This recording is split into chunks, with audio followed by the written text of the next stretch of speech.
Good morning, horse players, and welcome to the road to the NHC. I'm Scotty McKeever, and we're going to get to work and take another step closer to Las Vegas, Nevada, and the NHC. Today, we're focusing and breaking down races on 2 through 4 at Gulfstream Park, as well as races 1, 3, and 4 at Keeland. Weather is great both places.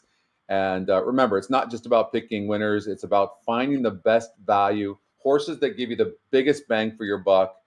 And we're going to help you do that. And we're just one step closer to Las Vegas. And let's make this happen today. My partner today is Justin Sampson. Justin, you've got tough shoes to fill, replacing NHC champ David Harrison. That's for sure. In fact, I think this is the first time we've done this show without it being me and David. Oh, what? I know I have never been on this show. It's the first time. I had to text you and be like, okay, what? But I've watched the show, so I kind of knew. And then, as you know, I can't play a lot of tournaments online. So I had to okay, what are the races? But I've watched it before. But yeah, David being a champ. Mr. Chris Couples, good to see you. Chris, I'd be curious on your thoughts on weather. I think it's okay there, Scotty, because the rain came last night. I don't know. I don't live close enough, obviously. It's overcast, but I think the weather's fine. It rained a little bit, I think, and it was cold. I saw it cooled off, but it's supposed to start to get really nice. So to your point, I think great weather there, which has been good. They had to delay the meet. One of my most favorite places, which I had texted you. I'm like, hey, I'm not working the day job. What about Keeland? And then it worked out that David wasn't going to be here. So yeah, exactly. In fact, I think David is in Keeland. I think that's what it is. So but that's okay. And anyways, if you're new to the show, the format of our show is to help you get to the National Horse Players Championship in Las Vegas every spring. And if you've never done it before and you're new to the game, it's really great in the sense that you're not spending a bunch of money. You have a set fee for the tournament. Like you can get into this feeder for $30 today. And you're going to play 6 races, and we're going to go through each of those 6 races, and we're going to help you with strategy and handicapping each of the races. And then if you get into the top 20%, now you have a free entry into what is $125 into the qualifier today. And there's 10 races there, but we will go through all 10 of those races as well. Now, if you finish in the top 2 or 3, depending on how many people are entered into the qualifying tournament, then you get to Las Vegas, and you won't have any. If you do it once, you will always look forward to it the rest of your life. That is for sure.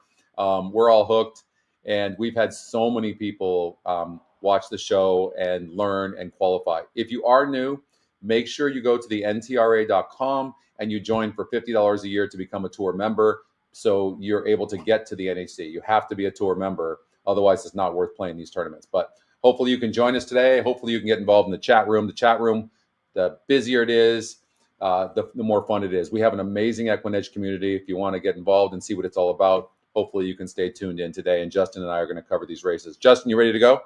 Yes, sir. And all Chris Couples, so Scotty, he said that the track should be drying out. He said it could be, he said tacky drying out. It looks like it is drying out. Well, the turf says good. Keeland right now does say muddy. You can see up in the track diagram. And but I think it's going to be drying out. We'll see. We'll see. You know, a lot of times once you get like 1 or 2 races going, usually they'll be drying out. It doesn't look like there's any more rain scheduled for the rest of today, but we'll see. Mike, what's going on, Mike? Mike sat with us and was just a lot of fun. And Mike will tell you too. Mike's already qualified for 2026. I haven't even done that yet. But I did get a BCBC seed, so what's up, Donald? He's got the coffee. He's ready to go. Yep. Oh, by the way, I love those mugs. Like we had those mugs and we've got them in black as well. And I think we got a bunch. In fact, aren't the mugs here, Ryan? I think they're here, right? Yeah. We got so many mugs. I don't know what the site is called. We got to ask Goldie, but you can go and you can get merchandise too. There's no profit in that or anything. We don't make any money. I have some in my house. You have some mugs too? I have some here. Yeah. You brought some there? Yeah. We bought a bunch of them and we couldn't give them all away. We bought pens and hats and stuff, and the hats are fantastic as well. The mugs are really neat. Yeah, they're really neat. Sure is muggy here. Very good. All right, let's go. Race number 1 at Keeland. Start us off. Oh, real quickly before we do that, Justin, let's go over here and show people the feeder and what it looks like. So this is Oh yeah, that horse horse.com. place. So you would have to go to ntra.com, join the tour for $50. You do that, then you come over here and you buy an entry for $30.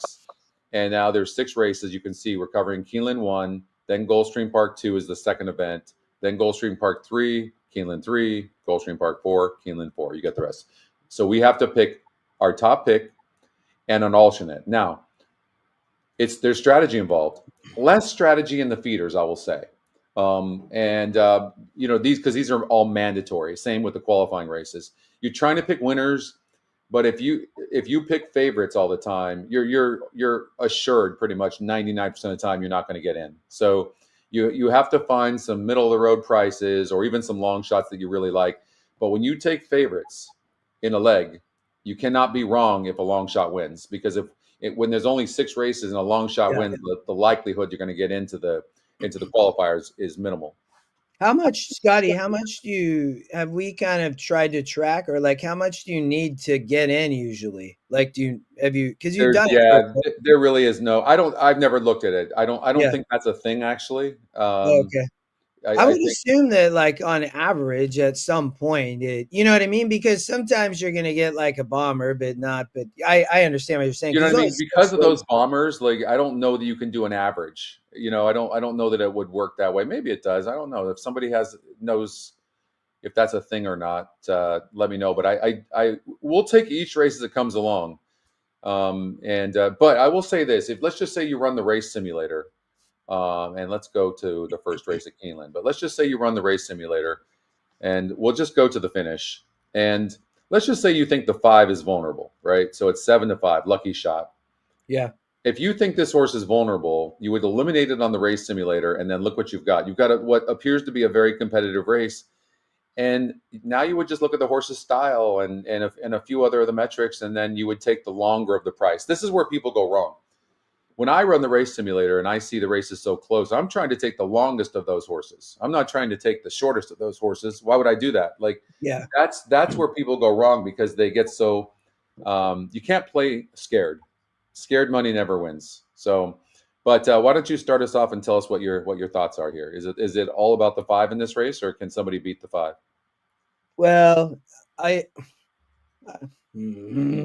this is I really did think this was a competitive race, but I think you probably can beat the 5, but I do think the 5 has a big shot. I would say, Sky. I landed on the 3 horse, Dancing with Angels. Okay. When I looked at this, there's cheap speed up front, in my opinion, in the 2.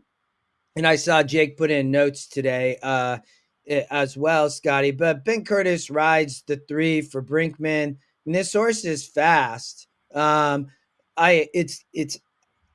not sure. I think that it can sit pretty close. It shows it might need the lead is my concern. The 2 is cheap though. So the 3 might outbreak the 2. Ben Curtis rides. I watched Ben Curtis ride a lot at fairgrounds, Scotty. And we saw what he did on Magnitude. He's very aggressive and he's a very good rider. So he might just send. And the 2's cheap and might fold it up. I just thought that the speed might hold here. I do think the 5 could get a really good trip though, but I landed on the 3 for the price of what you were saying a little bit.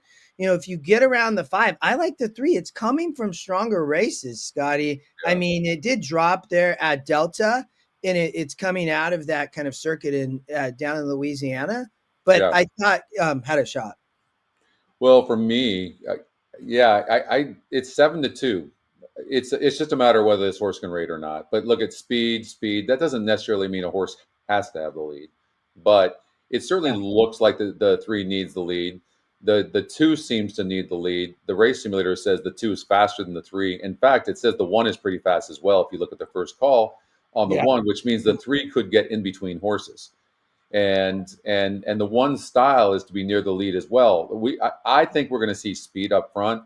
And for those reasons, I really do think, and if you look at the 6 horse, it doesn't pass horses either. So it's just all about the 5. I'm not even going to try to overthink this. I mean, maybe I would look at a long shot like the 4 horse possibly. I think the 4 is a fair long shot. If you look at this horse, the horse has really done nothing wrong. It was on the synthetic, but I think the 4 is a decent long shot. But for me, I'm gonna do the 5 horse. I like the 3-5 exacta in that race, Scotty, because I agree. The 3 might beat the 2. Like, and the 2's cheap. So if they break well, and the 3 might put the 2 away. But I do agree with you. There looks to be a lot of speed up front. It could totally set up for the 5. And the 5 is dropping in SOR, right? I mean, the horse totally fits here and looks like it could get a perfect setup. So Well, it's not in for a tag either. Like correct. the horse Yeah. seems to be doing well. It runs well first or second. Let's talk about the 4 horse real quickly before we go on to the next race. Major Wager. I do think that if the speed, it seems like the 1, 2, 3, and 6 are all fast, and their style is to be near the lead, whereas the 4s is a horse to come from behind. So with the 5 going to probably go off at 6-5 or 7-5, the 4 horse might go off at 8-1 to 10-1, might be worth a play in case the 5 doesn't get a good trip. But there's nothing wrong with this 4 horse, and the horse is going on the dirt. And the only thing I will say, these races on the dirt for the 4 have not been good. The money has been earned on the turf and the synthetic, so maybe this horse just can't run on the dirt. 5-3 exacta. We're gonna see what the price is. Yeah. Yeah, I think the 4 is a fair long shot, maybe for the exotics, but for this tournament, I think I'm going to go with the 5. I think the 5 is going to be very, very tough to beat. And you can also go to the jockey trainer tab. I will say this: if you look at the 4 horse jockey trainer combination, is 21%. So if you look at individually with the trainer Jimenez and then Grubbs, the jockey Jimenez and the trainer Grubbs, they're only 12% and 13% win chance respectively, but the combination is 21%. So super interesting on the 4. I'm gonna give the 4, even though it's not done well on the dirt. I think the race fits this horse's style. So I might change up if the 5 goes off at, like, since it's the first race where we can look at the odds ahead of time. If the 5 is 1-2, 3-5, I'm going to take a chance on the 4. What's up? What's up, David? Mr. Duncan, good to see you. Scotty, he just took a big trip over to Japan and I think he's back. He was leaving, I know, yesterday, I think. He's in Japan now? No, he was. He was there. Oh, he was in Japan. Weeks. Yeah. All right, we moving on? Dave's got the life. I love it. I know, right? Yeah, it couldn't happen to a better guy. Okay, race number 2 at Keeland. Yeah, we're done with this one. Let's run the race. We got a bunch of first-time starters. In fact, all first-time starters.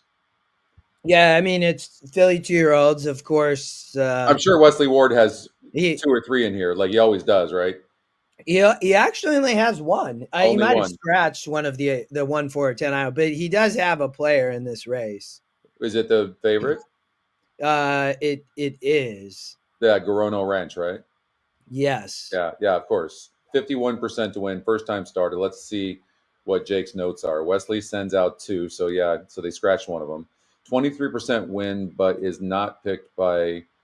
Okay, yeah, that's interesting. Look at this. It's not the top EquinEdge. So the one needs to update in the pick, Scotty. It's been scratched. Yeah. Oh, So I'm not gonna sure refresh. Let's see. No, yeah, okay. Ryan, maybe race number 2 at Keeland's not updating the picks after the horse was scratched. See, this is great. While you're in the office here, this is I know exactly. Like now Ryan can't hide from me. I've got him right here. I love it. Oh my god! I'm going to put a tracker, a sensor on him. All right. So I think we'll have to see what happens there. Well, I'm sure the 7's going to end up being the first or second pick. But why don't let's look at the 5 horse folk song first. And the bullet work on March 27th.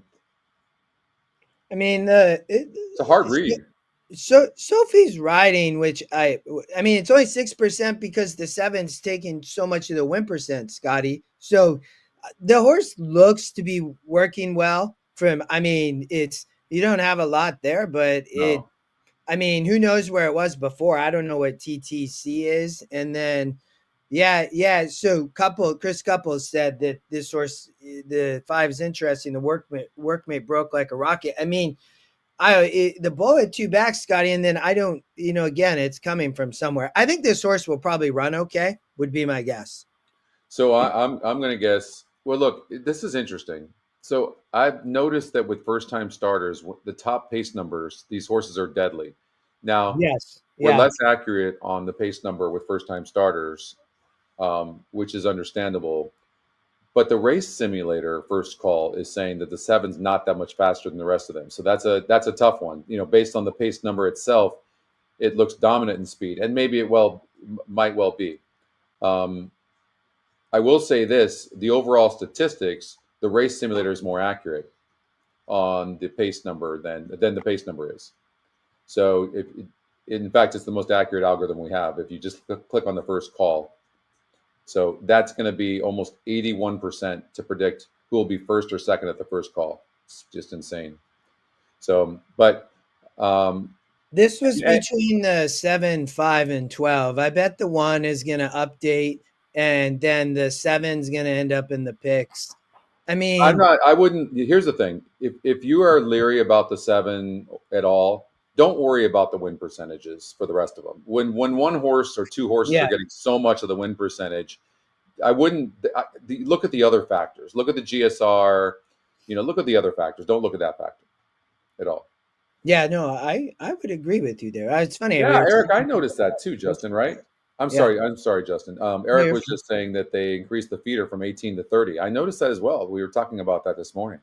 Yeah, Oh, they so did. they're trying to give more. Then that means they're going to award more seats Oh, you into the think that's what actual that? ball. You think that's why they did that? Well, it has to be because they're just adding. And I would have to go look at, it, but I don't think they're taking extra fees. I mean, they could be.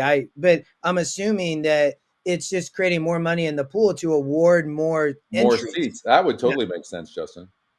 That Oh, and that then look at Chris said that the well, no, it so is. It's are they 125 today. awarding? It's 5 seats. I saw. Is that normal?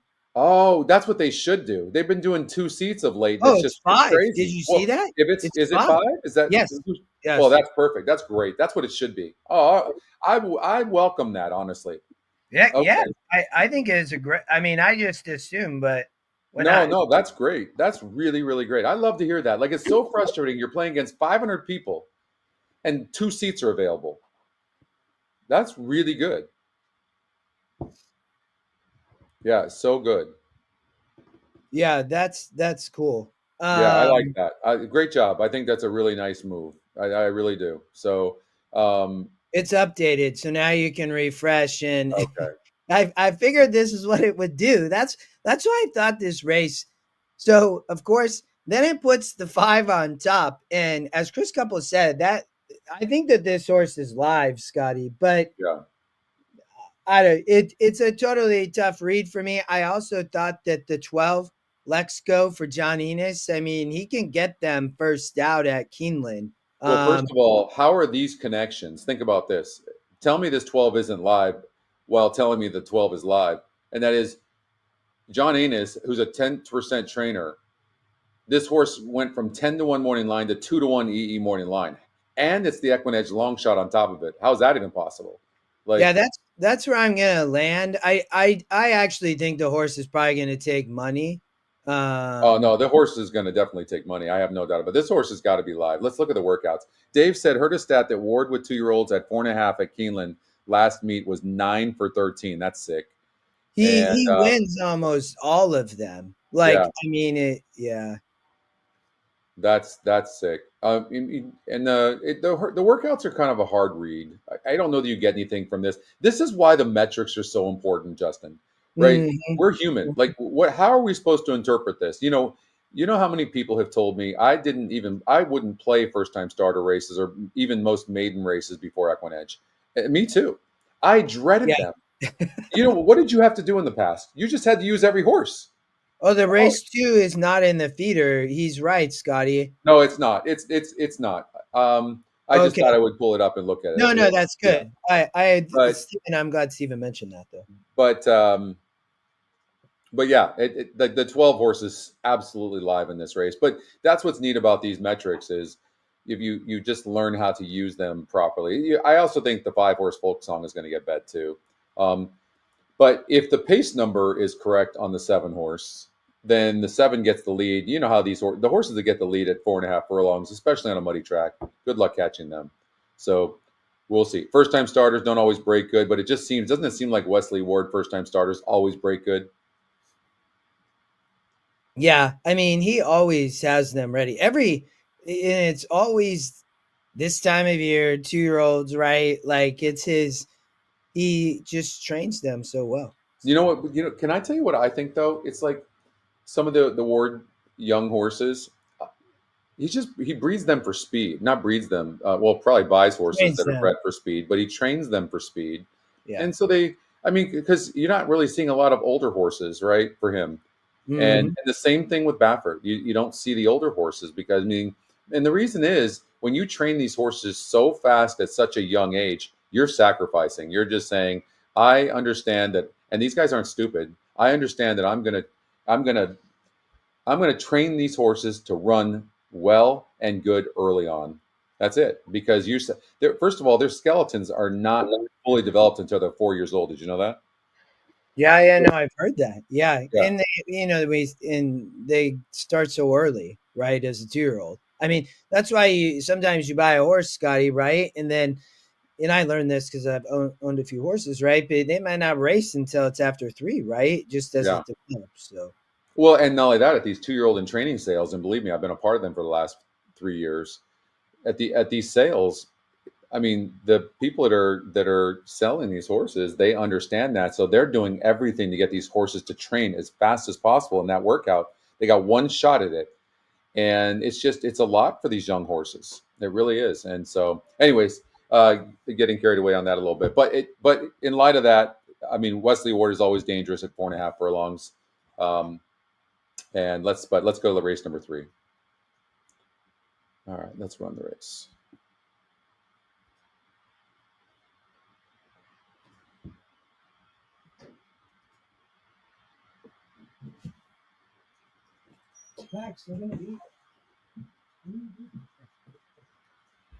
So the big long shot ransomware is going to have the lead early. I don't think the horse is going to do that all the way, no, it's but cheap speed. yeah. I love it. Sorry, I was just saying goodbye to Paxton as he goes to school. Bye, Paxton. Scotty said bye. Love you, P. All right, Justin, talk us through what you like. Tiger Moon is going to most likely be your favorite, 3-1 on the EquinEdge morning line. Jose Ortiz is taking over. Never been on this horse before. Yeah, it comes out of Fairgrounds. I think this horse can sit the trip for sure. It has burned money at this level though, Scotty, when you look back in really last summer, right? I mean, 56 is it sat off the pace and then just backed up in all 3 of those efforts. But Schultz ran much better at Yeah. Fairgrounds, right? I mean, so in form, I do think to your point of the 6, those cheap speed. I looked at the 1, I will tell you, and then the 8 and the 5 is where I was landing between the 3 of those. I think I am going to land on the 1 as the top pick. I actually thought this was a really competitive race, Scotty, because of the morning line on all those other horses. Yeah. And then when I looked at the win percent, but I don't the one night you might get 3-1, to be honest. I think that the morning line is so kind of wacky on some of these horses that the 2 could also go off as the favorite. Wouldn't surprise me based on the morning line, but I just thought the horse could sit the trip. There's a lot of speed up front, and I think Jose might trip out. So Jake is saying that the rail could be a problem. I hear this a lot, and that is that the rail at Keeland is not really the best place to be. Um, I'm, I think the 2 horse deserves a long look, and the horse is dropping big time in class. Like if you throw out the last race, the horse broke from the 10 hole. That's not a great place to break. The horse showed some speed. It actually broke slow and then rushed up. And then the Mhm. time before that was against a 74 group. If you look at the odds of this horse, 37 to 1, 17, 63, 20, and 76 respectively. And now the horse is 5 to 2 on the EE morning line.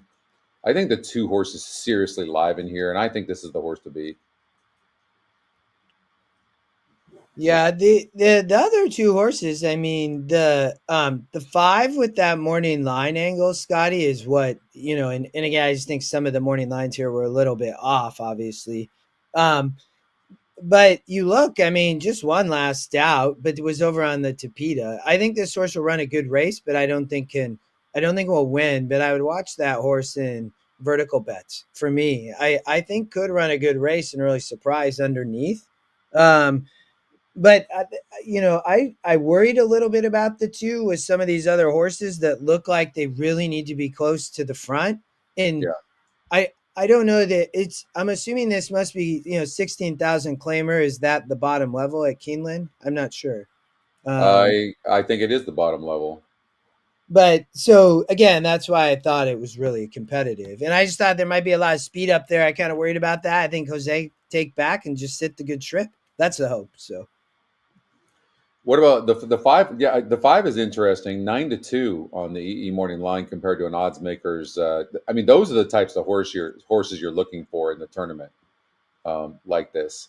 So I always lean more towards favorites because I like to Mhm. play like because in the cash tournaments I'll take some of the favorites and I'll like put a long shot in the second or third spot is what I'll do. And so this is a completely different format, which I've gotten better at, obviously. But um, so I got to be careful because if I keep on using like I'm using a favorite most likely in the first race at Keelan, if I use a favorite here, if just one horse 7 or 8 to 1 gets in, wins, I'm out.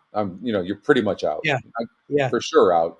But you get really behind, so you do have to be careful and take some risks with some prices. So, I mean, the Yeah. one horse, the one, if you really look at the one horse, all it did was win one race two back. Last time out, it didn't run very good. Now it's facing a little bit easier, and maybe that's going to be the difference. But and it did have some trouble last time out. This is where watching video can help you a lot too.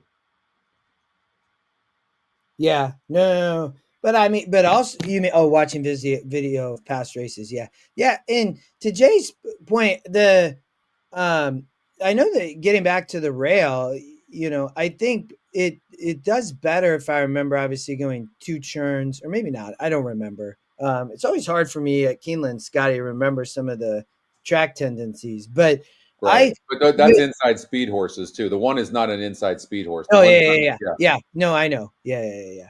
But I don't know. I just thought it was gonna. I think there's gonna be a lot of people up front. So Yesterday, if I remember correctly, yesterday you couldn't no horses were making up ground on the dirt. yeah, Yeah. yeah, So I don't know that that's going to be the case here, but I mean the two horse is the one that's getting first run. It looks like to me the 8 Papa Yo yeah.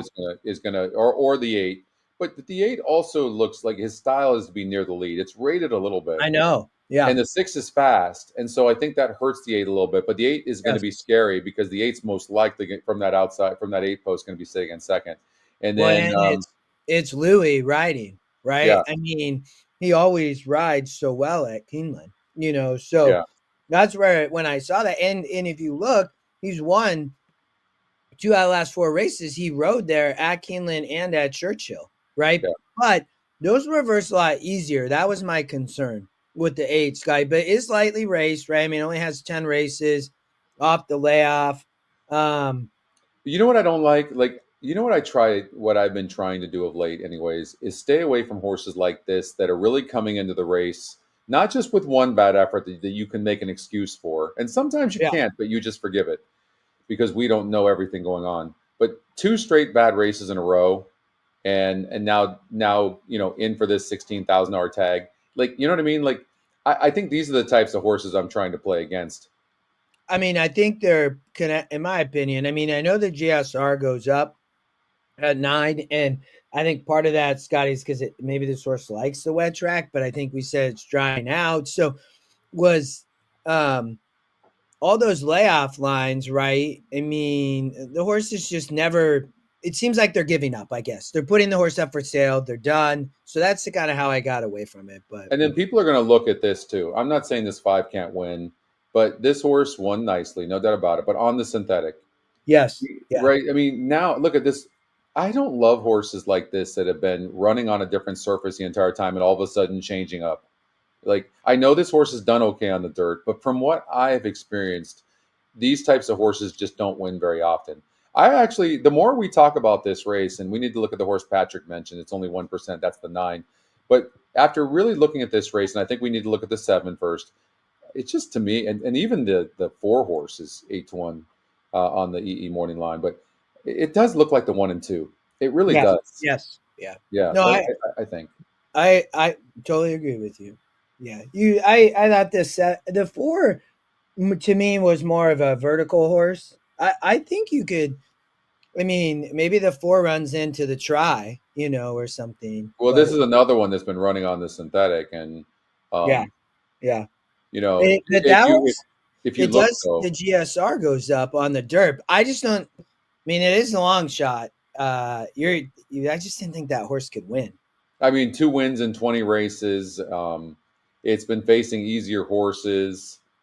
I like to look at the jockey trainer combinations as well. I think that's important. The jockey trainer combination with Saez is hurt though. I thought when he had that spill. But did he come back? No, he didn't. Oh, he has not yet. I No, I thought that it ended up being okay, but I've not followed it. So yeah. I mean, the horse is going to be sitting in a good position, no doubt about it. And who knows, might be tough, but he's supposed. Oh, he is supposed to ride today. Chris said so. oh Okay. yeah, I thought he was coming back. Cool. That's good for Louis. That was brutal. I did see that. Like Let's look at the 9 horse real quickly and see what Patrick's talking about. So, um, I mean, the last 2 efforts on the dirt weren't terrible, and then this horse is just a really poor breaker, and 3 wins in 35 races with 7 third place finishes. The trainer's not really big on winning. This is a exotic horse at best, in my mind. Plus, the post is not a great place to be. So, well, especially with no speed. Like yeah. that's not gonna help at all. No, and when you look how far back, even at the first call, the 4 is. I think the EquinEdge long shot. These horses that are so far back, especially the way the track has been playing, Justin, they don't win very often. So, You know what I'm gonna play? I'm gonna play the picks cold 1, 2, 4 in the try. yeah, Oh, that I really it's and I agree with you with the 1 and 2. So again, I'm going to say, and I'm speaking to myself too, but we have to be careful about using too many favorites. But I don't feel like I can get away from the 2. I think the class of the 2, you can see the SOR. I mean, this is a very compared to this field, this is a very classy horse. And I think you're going to see a much better effort. This look at how am I going to get mad at a horse that's been on average like 5% win and facing an average of a 66 group or higher, like, and now is a 56 group. I can't hate on a horse like that. Like, it's just been in over its head. So it's gonna be my 1 versus your 2, and then we'll find out. yeah, yep. All right. So Justin is on the 1, and I'm on the 2. Okay, one more at Keeland to cover here. Let's. I'm going to get rid of this 11. I'm going to get rid of this 2. I'm going to get rid of this 1, and then let's run the race. Here we go. So this is a 20,000 non-winners 2 lifetime race for fillies and mares 3 and up. A nice purse of $49,000. The track, at least for now, is listed as muddy, but we think it might be drying out. Just consider that. And when you see the track diagram say muddy like this, and you come over here, you're going to see in the GSR tab, the GSRs are based on a wet track. So at the first call, so I like to sort the pace number, Justin. I don't know about you, just to see and then look at the horse's style. So the 8 horse, it won its first lifetime race going gate to wire. And the 9 horse definitely needs the lead. You can clearly see that. Let's take a look at the 5. 5's a hard read. It's not really done anything. Um, the trainer is 6%, second off the layoff. So, but it looks like the 9 and the 8 could duel, and the 9's on the outside of the 8, and so that kind of hurts the 8's chances. Plus, it's 8-1 EE morning line. So now you can just see a wall of them that are finishing. And it's likely that those front runners are going to stop. No, I don't know. Maybe we'll see. Well, you're thinking that pace could hold. I think the 9 might wire. Hmm. The EquinEdge I long shot. mean, Brooklyn can dance. I mean, that's a big drop, Scotty, coming out of Turfway, and this horse has speed. Jose Yep. gets bored. I mean, this is and I don't think Turfway. I don't know how it does. I heard yesterday. I think that a horse bombed from Turfway it was or maybe a horse in the last race. And then Chris talks about the 10 horse, but I think there is an angle there that the 9 might wire the field with the speed. But Chris talks about there's the Tammy's Cruiser is the second pick, Scotty. I mean, that Yeah. horse could also sit the trip. Um, It's been off a layoff. It definitely, its style is to be near the lead. So yeah. even though this horse doesn't need the lead, its style is to be near the lead, and the 9 is fast and needs the lead. So, um, you know, I'm putting the even 9 though, on top because I like the price. And then we're going to end up at Gulfstream on some races. Like I was trying to get a little bit of value in the Keeland races here, just FYI. So, yeah. By the way, the Keeland race number 1's in 42 minutes, everybody, and that's going to be our first feeder race. So it's $30 to get in, and we're in race number 4 at Keeland, and then we're going to go to Gulfstream Park. So it's races 1,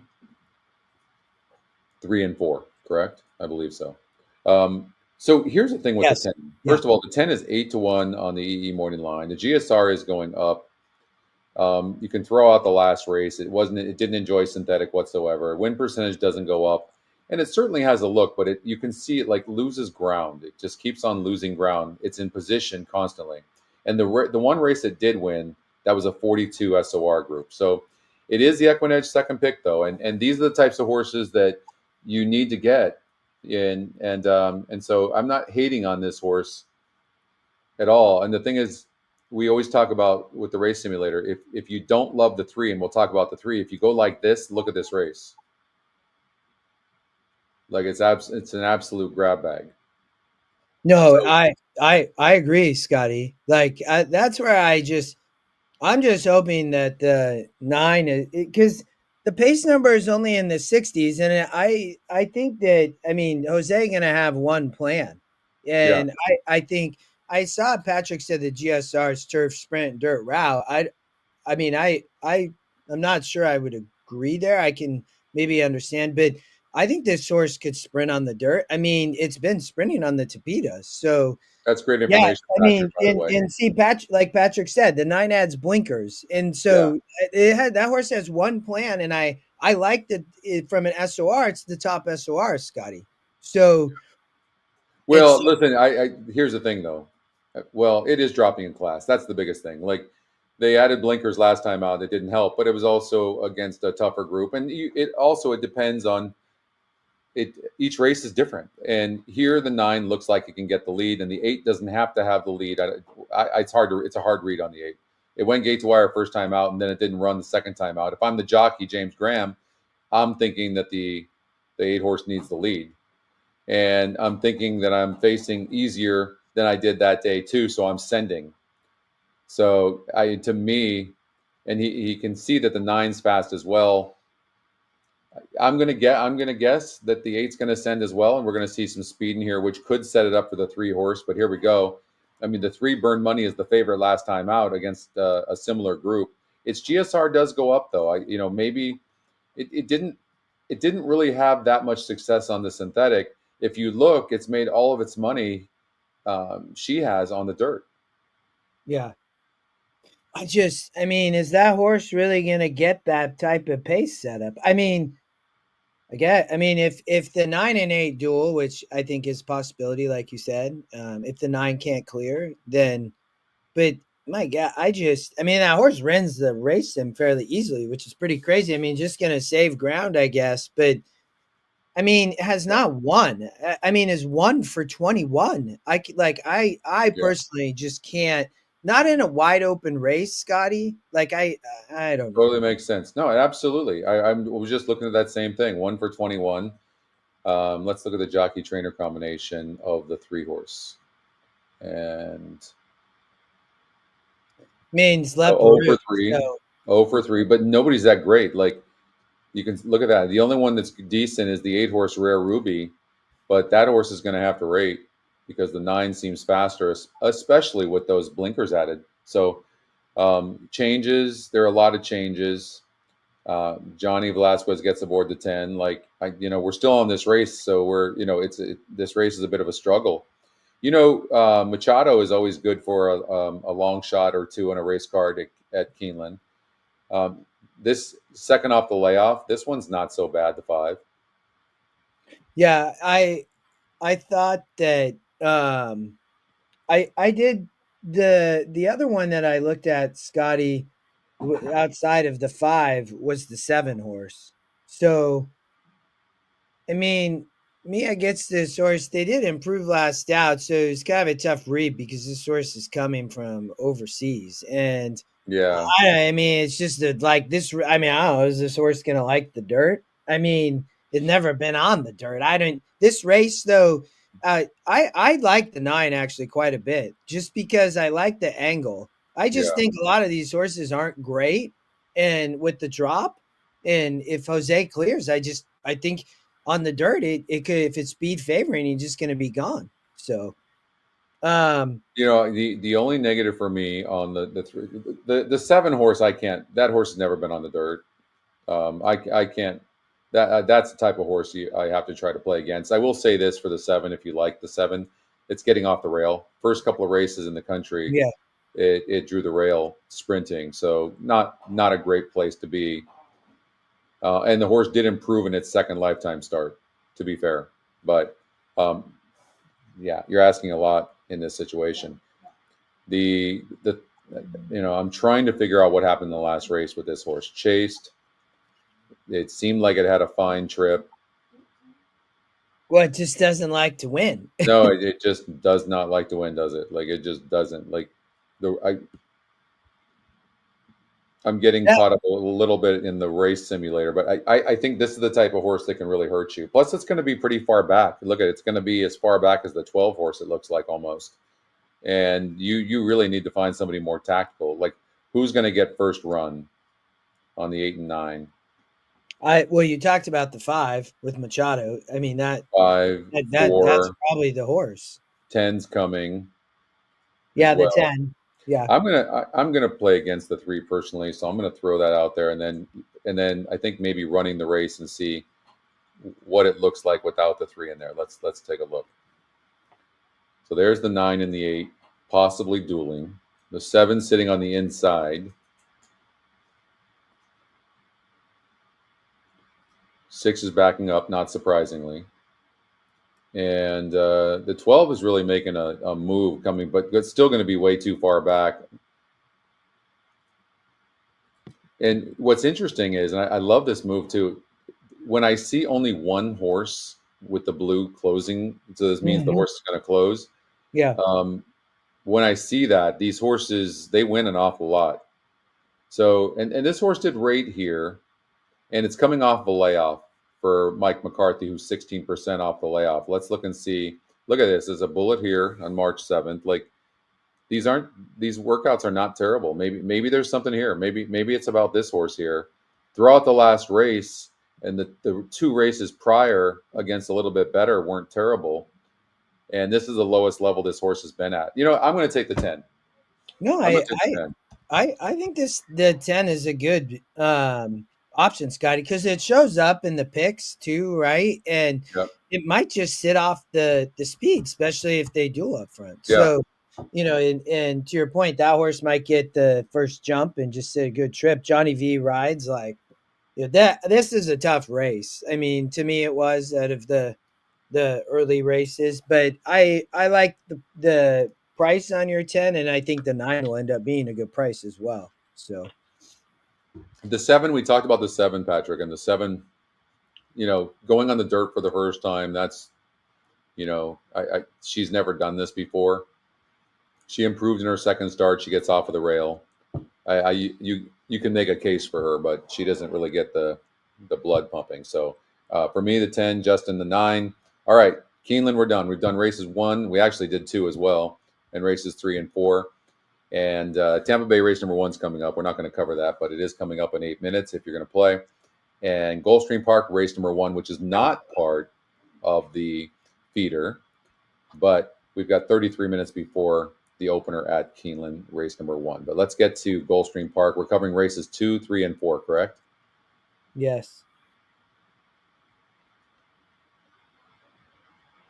Yeah, 2, 3, and 4. Okay, let's do that. So I thought race 2 was in the early sequence. I thought race 2 was probably the most wide open race. yeah. In the early pick 5. So the 7 and 5 are looks to be the fastest horses in the race, and the 7 horse. It's a big drop for the 7. The 7 is very live. The 7 can rate a little bit as well and sits on the outside of the 5. So certainly, so far, just looking at the 7 horse, I like it. Now the 5 horse is interesting, Justin, because it's 37% to win, but it's 4-1 EE morning line.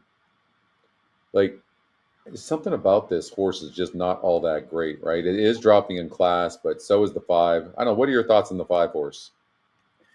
Yeah, I thought this horse had a look. The 7 and 5 are both dropping, Scotty, and the 7 has speed with the Amicio, so he's gonna be right there. And they're sprinting on the Tapeta, so I thought both those horses had a shot. I really did. And speed, look at 5 furlongs in the synthetic. Everybody that plays this track knows that speed holds. And the other thing I'll show you is if you look at the stretch, every horse except the 4 horse is over 3 lengths back at the stretch. These horses only win 16% of the time. So, it's likely that the 5 or the 7 is going to win this race, the EquinEdge picks. Now, the 4 horse is the EquinEdge long shot. It's also 19%. And this one is going back on the synthetic. It's also facing easier. It didn't run bad on December 26th. That horse was my 3rd pick, Scotty. Okay. It was. I thought the picks really had this race. The 8 had a vertical look as a long shot, not on the win side probably, but I thought the 4 had. The 4 has bad class. And has run well at 5.5. Back at the championship meet. So if the 7 and 5 for whatever reason just duel into submission, I thought that the 4 horse had the potential to really sit the trip. Look at the 8 horse. We can't ignore this 8 horse. I just saw that. Yeah, did you see my note? Yeah, I did. 9-2 on the EE morning line, and it's only 3% to win.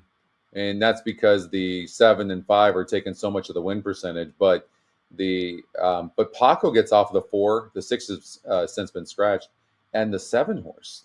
I know. I don't think you're taking Paco off your horse, are you? I think they are there. You want to know why? Go back. I love talking races with you because the Amicio gets aboard, and look at that horse, Scotty. So I put this in my notes. That horse has never got the lead. It needs the lead, and it's dropping. And who more are you going to put on a horse to get out of the gate that hasn't got the lead? Amicio Jaramillo at Gulfstream. Yeah, but that's not been an issue in the last couple of races. So, but you're absolutely right on this. But the problem is the 5 horse is fast as well. Reyes is super aggressive. I know, right? And look at the jockey trainer combination with Caceres and Jaramillo, 0 for 6. Yeah, so in the early pick 5, I would use all 4 of those horses. So to me, that was how you had to decide in the tournament. right? Like it was okay. But that's why I love this race. And I was the most competitive on the early pick 5 because like, oh my gosh, like is Paco going to blow up the board if the 7 and 5 duel? But also Jaramillo could just, I think, send on the 7, and I think that horse might, because the drop was so big, Scotty. I mean, it's 14 points. I mean, on the 7 horse. Yeah. The 7 needs a lead. We already know. That's why Jaramillo's aboard. I mean, you're not putting the Jaramillo is a good jockey, but Caceres, it's not like he's going to his go-to jockey. Okay, we're going to win now. Let's go to Jaramillo and take Paco Lopez off, who, by the way, is one of the best gate jockeys as well. And because he's 0 for 6, Jaramillo Caceres. So the 7 needs the lead, period. And the 5 horse is fast. And so look at the 8. The 8 just sits right off of them. Mm-hmm. That horse, you'll probably get a pretty good price too. What the part that I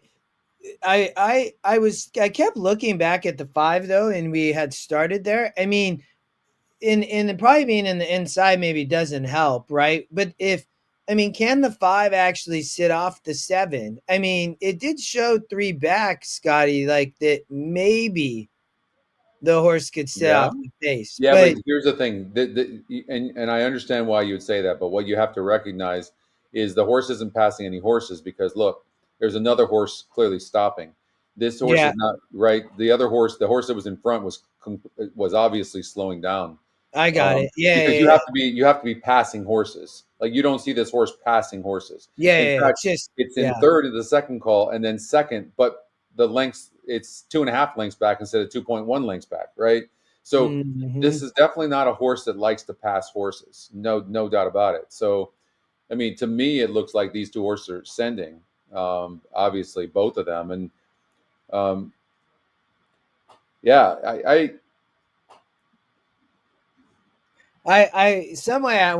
think whether it's the 4 or the 8, like is kind of like those are my 2 long shots here. I'm going with the 4 horse because the EquinEdge long shot algorithm could have chosen the 8 and it didn't. So I think I might land with you, to be honest. Right. Yeah. It didn't choose. And then you look at the race simulator and it's 2 lengths in front of the 8, the 4 is. So it's not just about the race simulator, but the fact that it's the EquinEdge pick. It's also 19% to win. It's 2 lengths in front on the race simulator than the 8 is. So for me, I'm going to go with the 4.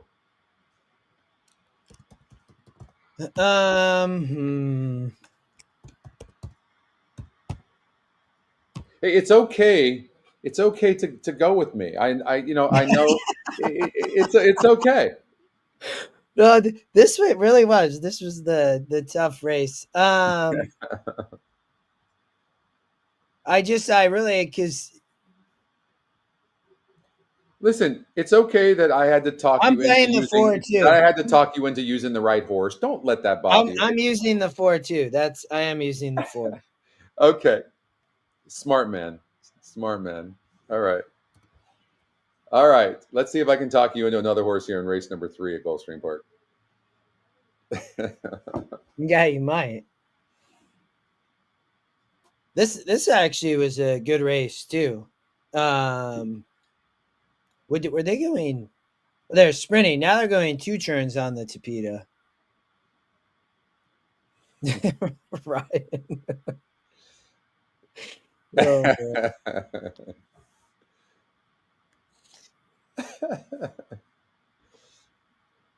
All right, so the 5 horse Tinta Roja is wins the race simulator, is the top EquinEdge pick. It's 2-1 EE morning line. It's 25% to win, and the GSR is going up.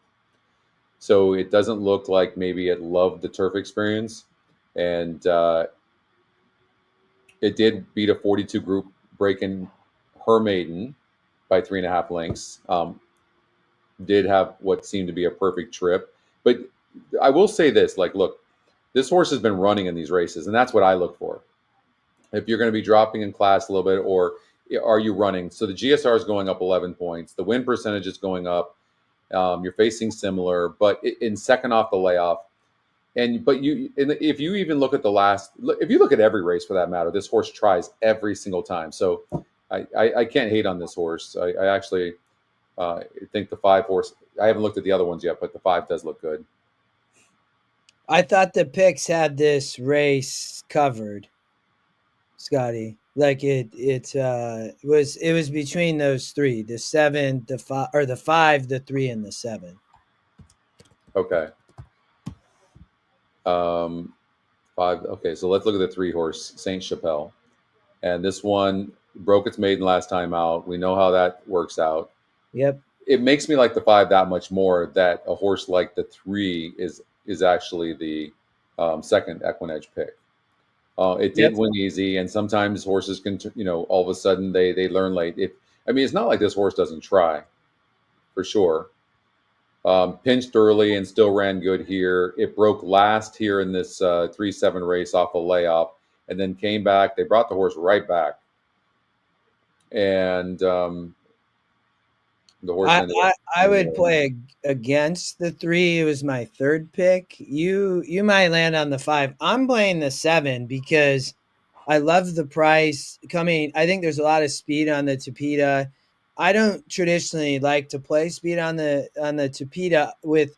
I mean, not that the 5 is speed, so but we'll get back to the 5. But I think it can set up for the 7 because I mean, Micah Husband jumps aboard, who's the little apprentice. He hasn't rode, so I like that because you get the weight break. But this horse can close and has been kind of racing here on the turf in Tapeta at the championship meet, right? So for me, a lot of people they take the bug as a positive. I take the bug as a negative. I've never looked at the bug as a positive thing. It's usually a sign like, hey, we need to try to get an advantage, and I mean.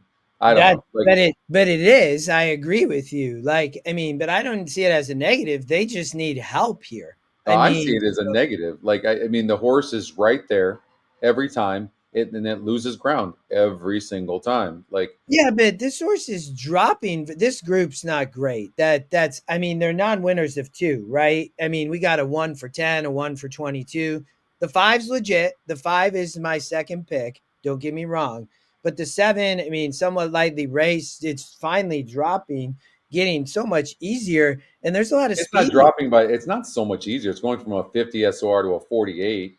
And so it's been bet. It was bet last time. Gets off the rail, and then, but has been in 54s and 58s. I would agree with you. It has not won 50s. So to me, it's between the 5 and 7. I would tell you. I did think the 3 had a little bit of a look, but I think that horse maybe is more of a vertical horse. But but I agree with you on the 5, and I put notes on both of them. But Barbosa's second off the claim not second off the claim, second off the layoff. Sorry, and gets back to the Tapeta like you talked about. So that horse I just didn't like the speed up front in the 4 and 8 for me. So the 5 could sit the trip, and I think the 7 could close. So let's see here. 5's going to be really tough. What is interesting about the 3 horse, although it's not it's been a couple of years since I checked this stat, but I always talk about it, and that is only horses that come back, horses that break their maiden. When they face winners for the first time, they only win 5% of the time. It could be 7 for all I know. It's been 2 years, but that was a thing, and so I've made a lot of money playing against horses like this.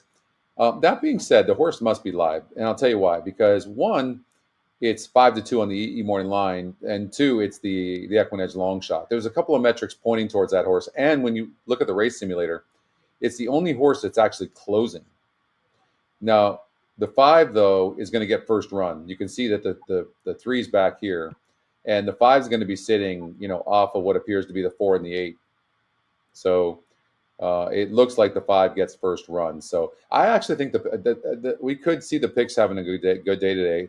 I'm going to go with I will just say this. This is not prototypical. I just haven't found a long shot that I liked. But sitting there playing favorites like I'm doing is not usually going to be good for getting through to the qualifier, or from the qualifier to qualifying for the NHC. So, unless you just hit a bunch of wins and they all win, and then you'll be just. Yeah. I don't know what else to do. I think. Well, then we're gonna go to the next race, and it's not gonna change your opinion. Well, let me Like, tell you one thing real quickly. Now, I'm sorry to cut you off, but what you could do, like I've been talking about, hey, oldie, you could get rid of the 3 and the 5 and go, look, I don't like the 3 is only 5% chance of winning, beating winners for the first time, and the 5 horse has burned too much money, and okay, it's dropping a little bit, big deal. Then you go over and this is what you see.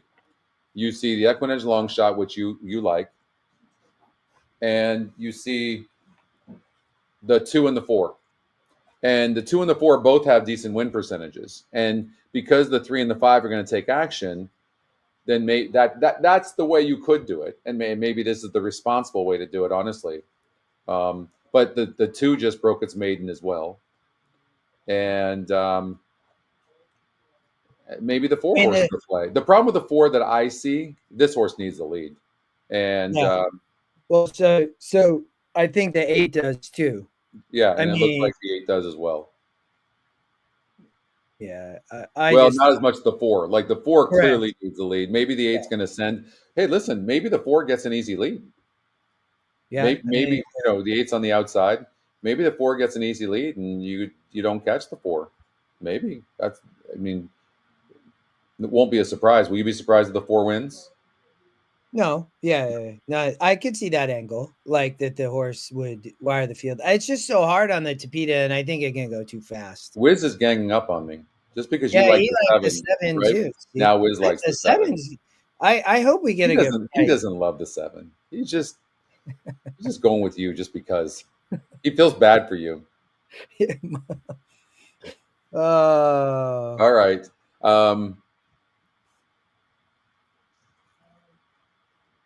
I don't love the 4, and I think the 8 will go. And the 2 horse, it just broke its maiden. Now, the 2 has really. Well, I have notes on the 2.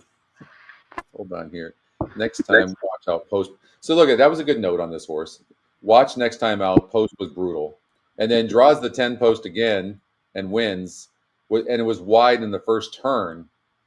And Gonzalez is aboard, and Gonzalez is aggressive. Yeah.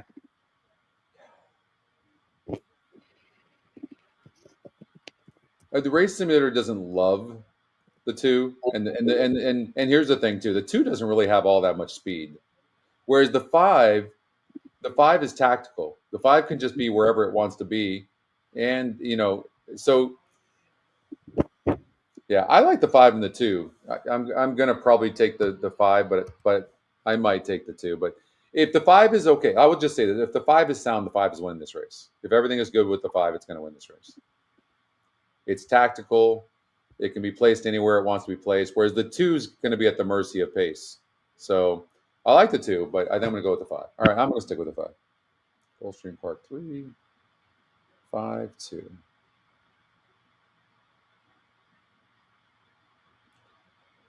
All right, Gulfstream Park. How much time do we have, by the way? Keeland's in 16 minutes, so that's our first race. That's our first race. Yeah, look, we did that about perfect because the next race won't take us very long. Let's see here. So now we got Gulfstream Park race number 5. Actually, that's actually a good point too, Wiz. Wiz is right. You and I talk about that all the time. When you have wide open races, take the EquinEdge long shot. Yeah, no, I agree. Yep. We did that in the race before, race 2. All right, so Gulfstream Park race number 4.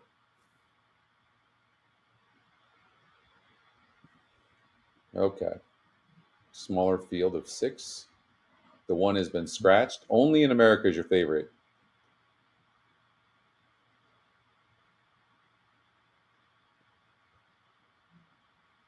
Yeah, that horse live. Is working well. That horse is coming. It's races at Gulfstream and Fairgrounds at the championship meet, and then at the Fairgrounds meet, like tower over this group. Yeah. They added blinkers last out for Fletcher. And then I don't know, it's crazy that I had no idea what to do with that 6 horse, Scotty. So, and then the 4 horse Majorca is for Fletcher as well. So Fletcher has the 4 and the 5, and then Sano has that 6 horse. I don't, if that horse wins, I don't know. I guess it's going to be a massive price, but Yeah. I think the 5 is working well. And then Majorca has burned money for Fletcher. Majorca's been working with fierceness though. Yeah. And I mean working well. So It seems to me like the 4 horse is the type of horse that needs a lead. But yeah, it's safe to yeah, say this horse is disappointed. I'm going to cut you off real quick. Let's go to race number 1 just to mix things up a little bit. sure. And I'm going to get the portal up because we will watch this race. A big shout out to the Stronach Group as well, and Jim Goodman at Keeland. And the horses are in the paddock at Keeland. And let's go. Let's look at this race here. So we have a big favorite in this first race, $8,000 claimer. Let's see if we can find a horse here. What's up, Mike? For Gulfstream Park, that would be Justin. Yeah. It's very weird to play this meet though, because it's like it's all they just started, all the jockeys left, right? And Yeah. then some of these races have been so crazy. I was like, oh my gosh, you can see how tough the meet is as it starts. Um, So the two I horse. thought, yeah, go ahead. Yeah, Oh, I yeah. was just going to say the 2 horse wins this race easy. This horse is going to go through conditions here. That I'm guessing this is a non-winners or 3 lifetime, and got through the 2L condition last time out fairly easily after breaking its maiden. And look at the purses are decent. They're shoving this horse down everybody's throat, and nobody's biting. But um, it certainly seems like a horse to beat, right? The two, I was between the 2 and the 6 in this race. I don't know, I wasn't sure if the 2 was a single. I thought that the 6 might run a great race. Yeah. I was a long shot. You're getting a good price. I mean, The you 6 could. needs the lead, no? I don't know. I mean, the horse. It to me looks like it in recent. It has not run well. Yeah. But I tried to. I mean, stretching out to 8, so it's the first time. But they're kind of searching at start 14. But that's why the 2. I just didn't see this being a long shot race. The 2 might have been a single. I mean, I just it's not a great group. I Yeah. mean, in it they're all have only won twice, although that wasn't the conditions. But when I looked at Right Karma for Safi too, they're just kind of going through the motions. I think horse is obviously in form. I think could win and just beat this group. So I just didn't see any angles on anybody else other than again the 6. I mean, it the coming off of the Tapita and then they cut back now, Scotty.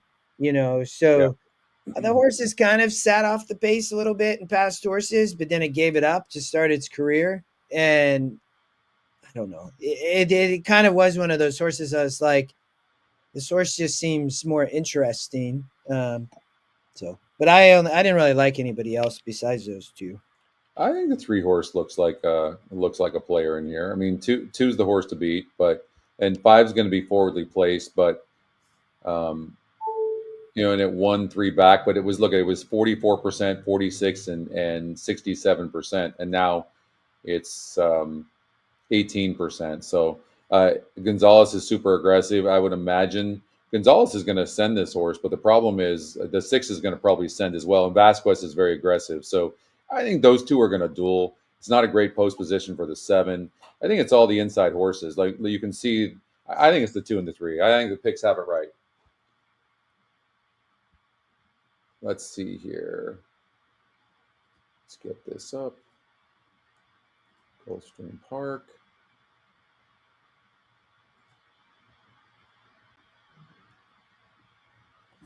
And I think the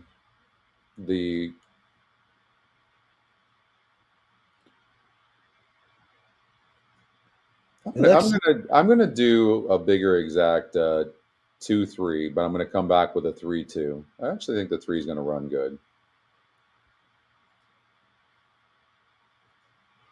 if you had a trifecta, the problem that I see with the 6 horses, the 5's going to go fast, and Gonzalez is aggressive. Who would be a horse maybe we would find for the third spot? Maybe a horse like the 1 horse. Maybe the 1 sits on the inside, and then Reyes kind of finishes up late, and you can get a price horse like that. I like finding horses like that. Even like a horse like Magic Shadow. Like it's amazing because when the contenders are all fighting in the beginning of the races, first, second call, then you usually see like a price horse that comes up late, and so the 5 is going to be fighting with the 6 up front, and so in the 7, I don't love the post and the connections, and so that would for me that would kind of say that possibly the 4 or the 1 horse could get up for the third spot. So maybe a trifecta with a 2-3-2-3 with 1 and 4, something like that for fun. Why not? Worth a play. The horses are at the all gate. Right, that's the gate for the opener at Gulfstream Park. Our first race in the feeder is coming up in 8 minutes from now. We have to finish up race number 4 at Gulfstream Park, but we should be able to do that no problem. 7-2 on King. Alfredo, good to see you. Oh, there's Alfredo. What's up, Alfredo? Lace up. On the outside, Quencio to complete the line. Quencio. Tracks are fast. Turf is firm. We're set for a start. I expect to see the 5 and the 6 dueling early. And the 5 is acting up a little bit, which isn't a good sign if you're backing the 5.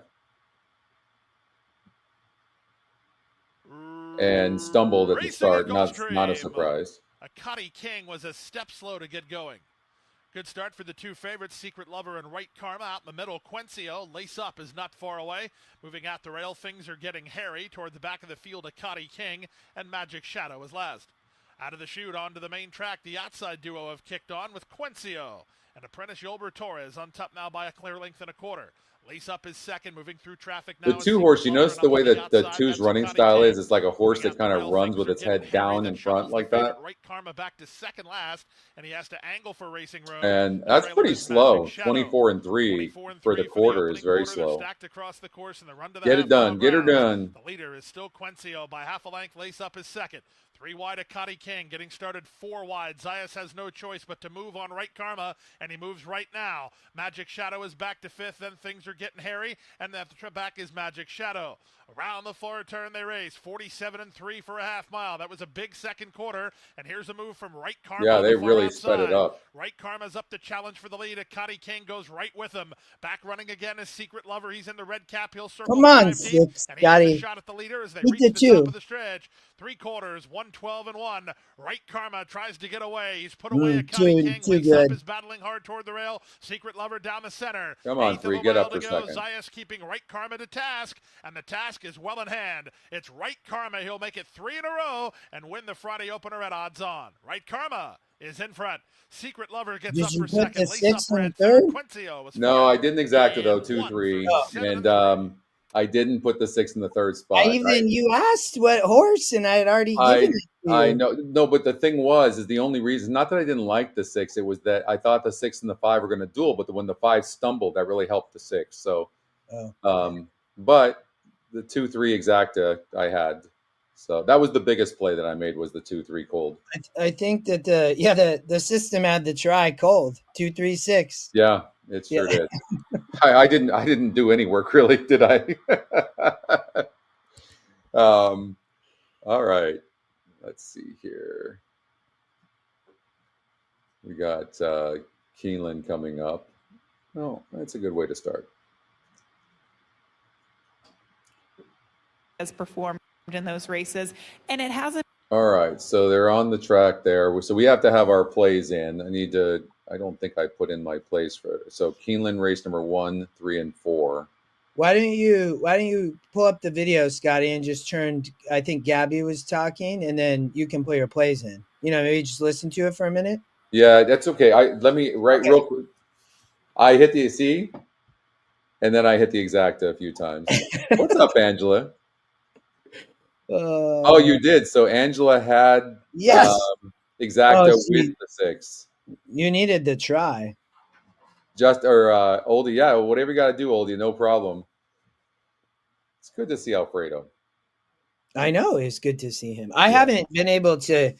Part of Scotty, I was doing those videos with Fairgrounds because I saw stuff so clearly, and then I because Alfredo does videos on Gulfstream. I haven't done them the last couple, probably the last like 4 or 5 race days because I didn't have a super strong opinion in so many races. Yeah. It's but I think it'll be as I start to cover a little more, it'll make it a little bit easier. Mike, that's who I put on top was the 3 in the first race at Keeland. I was 3-5, I believe. So Scotty, this race. We need to do the 4th race. We need to finish up the 4th race. I was just putting in my plays real quickly. Sorry, guys. Okay. So now the only thing I'm missing, I'm decided to go with the 4 horse here. Majorca?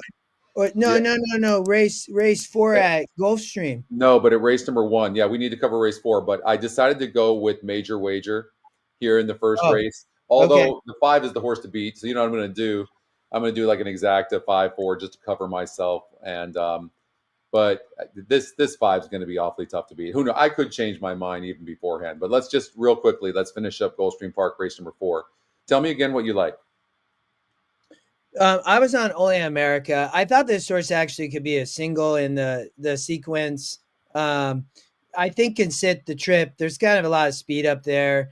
You know, I think this horse the real deal. It's been working. It's just been facing way tougher Scotty and coming out of the championship meet and then at Fairgrounds and like it dropping 10 points in SOR. On the 5, they added blinkers. I thought this horse would be tough to beat. It's going to be even money, but you know, and then the other horses was the 4. Majorca has been working with fierceness, but that horse is not. It's just kind of it's faltered. Like I mean, it could win though. I mean, but it's just not one coming out of the championship meet. There was at Tampa. So and then, I mean, the 2 could get loose, but it seemed cheap and it's burned money. So that's why I like the 5 so much in the sequence as the single because I just thought that horse had the big drop. It's the top pick. It sits the trip. It's the Fletcher, so that's how I put the 5 in Gulfstream Race 4. It's chalk, but I just thought it was the most likely winner. The horse we're supposed to be using in here is the 6 horse. Honestly, like that's what we're supposed to be using because it's in the race simulator. It's the EquinEdge second pick. Majorca seems like going to be vulnerable. Like look, I mean, even the 5 horses even money. Like can it rate? I don't know. I mean, this is an ugly race. But again, the 5 is coming out of those, and I didn't get a chance to see who came out of those groups, but Patrick's talking about the 7. But it just seems, I mean, yeah, that's the question mark. I guess we'll find out, right? But the 6, I actually, from the tournament standpoint, you're probably right. Like you are immediately going to qualify if the 6 wins, right? I mean, so I just couldn't figure that horse out, but the system put it in second. The race sim liked it. So well, the thing about it is too the one worry I have is the EquinEdge long shot algorithm could have chosen the 6 horse, but it chose the 4. But I don't know that you see that stuff. It's crazy. I probably the track is still listed as muddy, by the way. They're at the gate over almost at Keeland. So again, you're going with who? I'm with the 5. I'm just taking the chalk. All right. 5. I'm just going to do the 6 horse.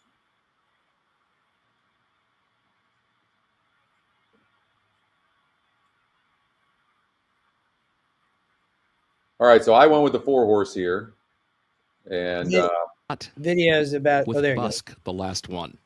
So I'm going with the 4. The 5's the horse to beat. Like I'm on the 3. Coming forward. Dancing goes in. They're at the post. I'm hoping for just a crazy meltdown of the pace, and then the 4 horse gets up. And they're off.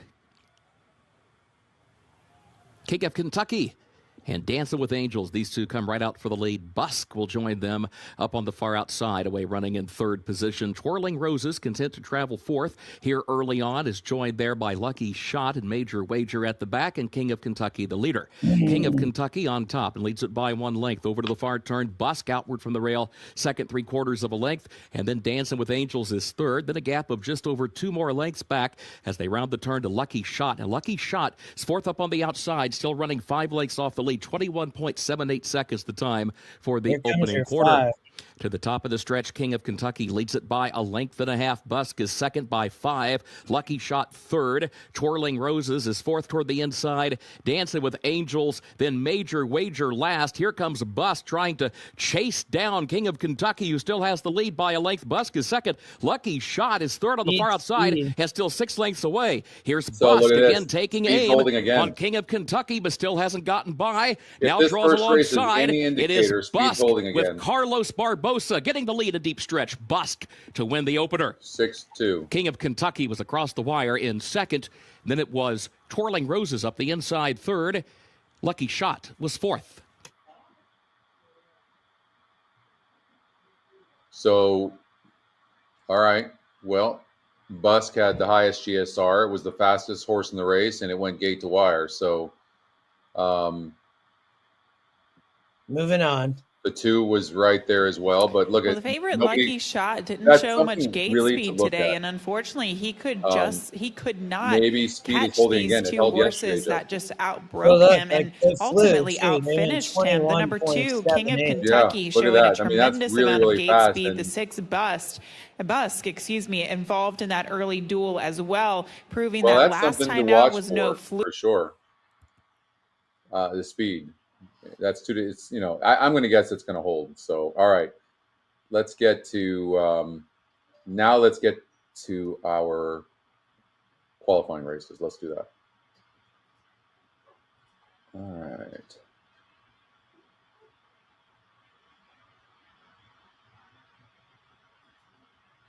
Okay. This Chris Couples said, that is one loser of my 3 win bets today. At least I'm consistent. Okay, so Aqueduct. So what? But these are not till later races because this isn't until. Yep. So now what we're gonna do is, obviously Gulfstream Park number 2 is going to be coming up, and that's going to be coming up in. Let's see here. So 7, 8, 9 at Gulfstream's the next one, and then 6, 7 at the Big A. Yeah, so we're covering Keeland race number 6. So this is the first leg. There's 10 races we have to cover. This is the first of those 10 races. Keeland race number 6 in the qualifier. So that's where we're going to go right now. So Keeland race number 6, and I thought tentatively I like the 9 horse a little bit, but we'll look at this a little bit closer. The 4 horse is going to have to come from well back. Like from what we just saw there, there is no part of me that's going to choose a horse from closing over at Keeland. Yeah, I cut the 4 and 10 for sure. Right. How about the 3 horse, the EquinEdge top pick, 3-1 EE morning line, 29% to win. It's the top win and top EE pick. It's fast. It's probably going to get the lead. It's sneaky, and maybe this is the horse to use. Yeah, to me because of the price, Scotty, and I know there's some scratches, so I think the E morning line is probably more reflective, right? But that horse is dropping. It is 0 for 9 was the concern I had with the 3. I mean, it just doesn't like to win in comparison to somebody like the 6 or 7 that were lightly raced. Yeah. The GSR is going up on the 6. Yeah, that the 6 horse is actually where I landed. I would put the 6 on top for me. I mean, it is getting over the dirt. It did run well last out. They had a blinkers for the first time, so it might show a little more speed, right? So I think that horse probably gets in a better spot. But the 3 or the 7 are the horses with the speed on the dirt. If that holds like that, oh man, the 3 had a meltdown. You're right. I guess the only issue I would have with the 3 horse was speed holding. As fast as they went early, those weren't world beaters, and so but the 7 and the 9 here, they're both very fast as well, and the 3's on the inside of them, so maybe that could be a problem.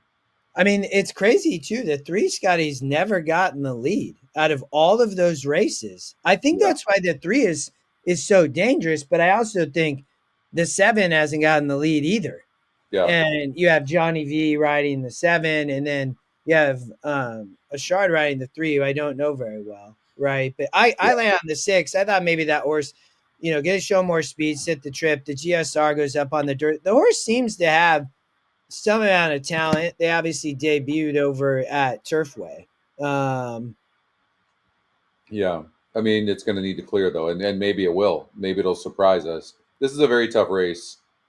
I mean, the 9 on the outside. I don't know that the 9's going to need the lead too. I don't know that the 9 can rate, but it's maybe it can. It does draw good. The win percentage goes down. The GSR goes up a little bit, suggesting that it's going to like a muddy track. And then the 7 is on the inside of them, and the 7 certainly looks live as well.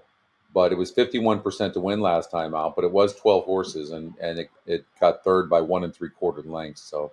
Also, it's been off since 2023. That, that's a long time.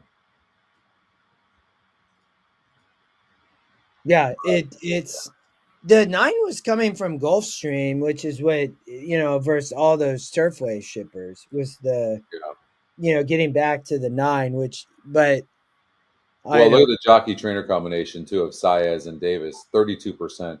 And the 7 horse off that long layoff with Velasquez and McCarthy, while very good connections, they only win 5% of the time. Yeah.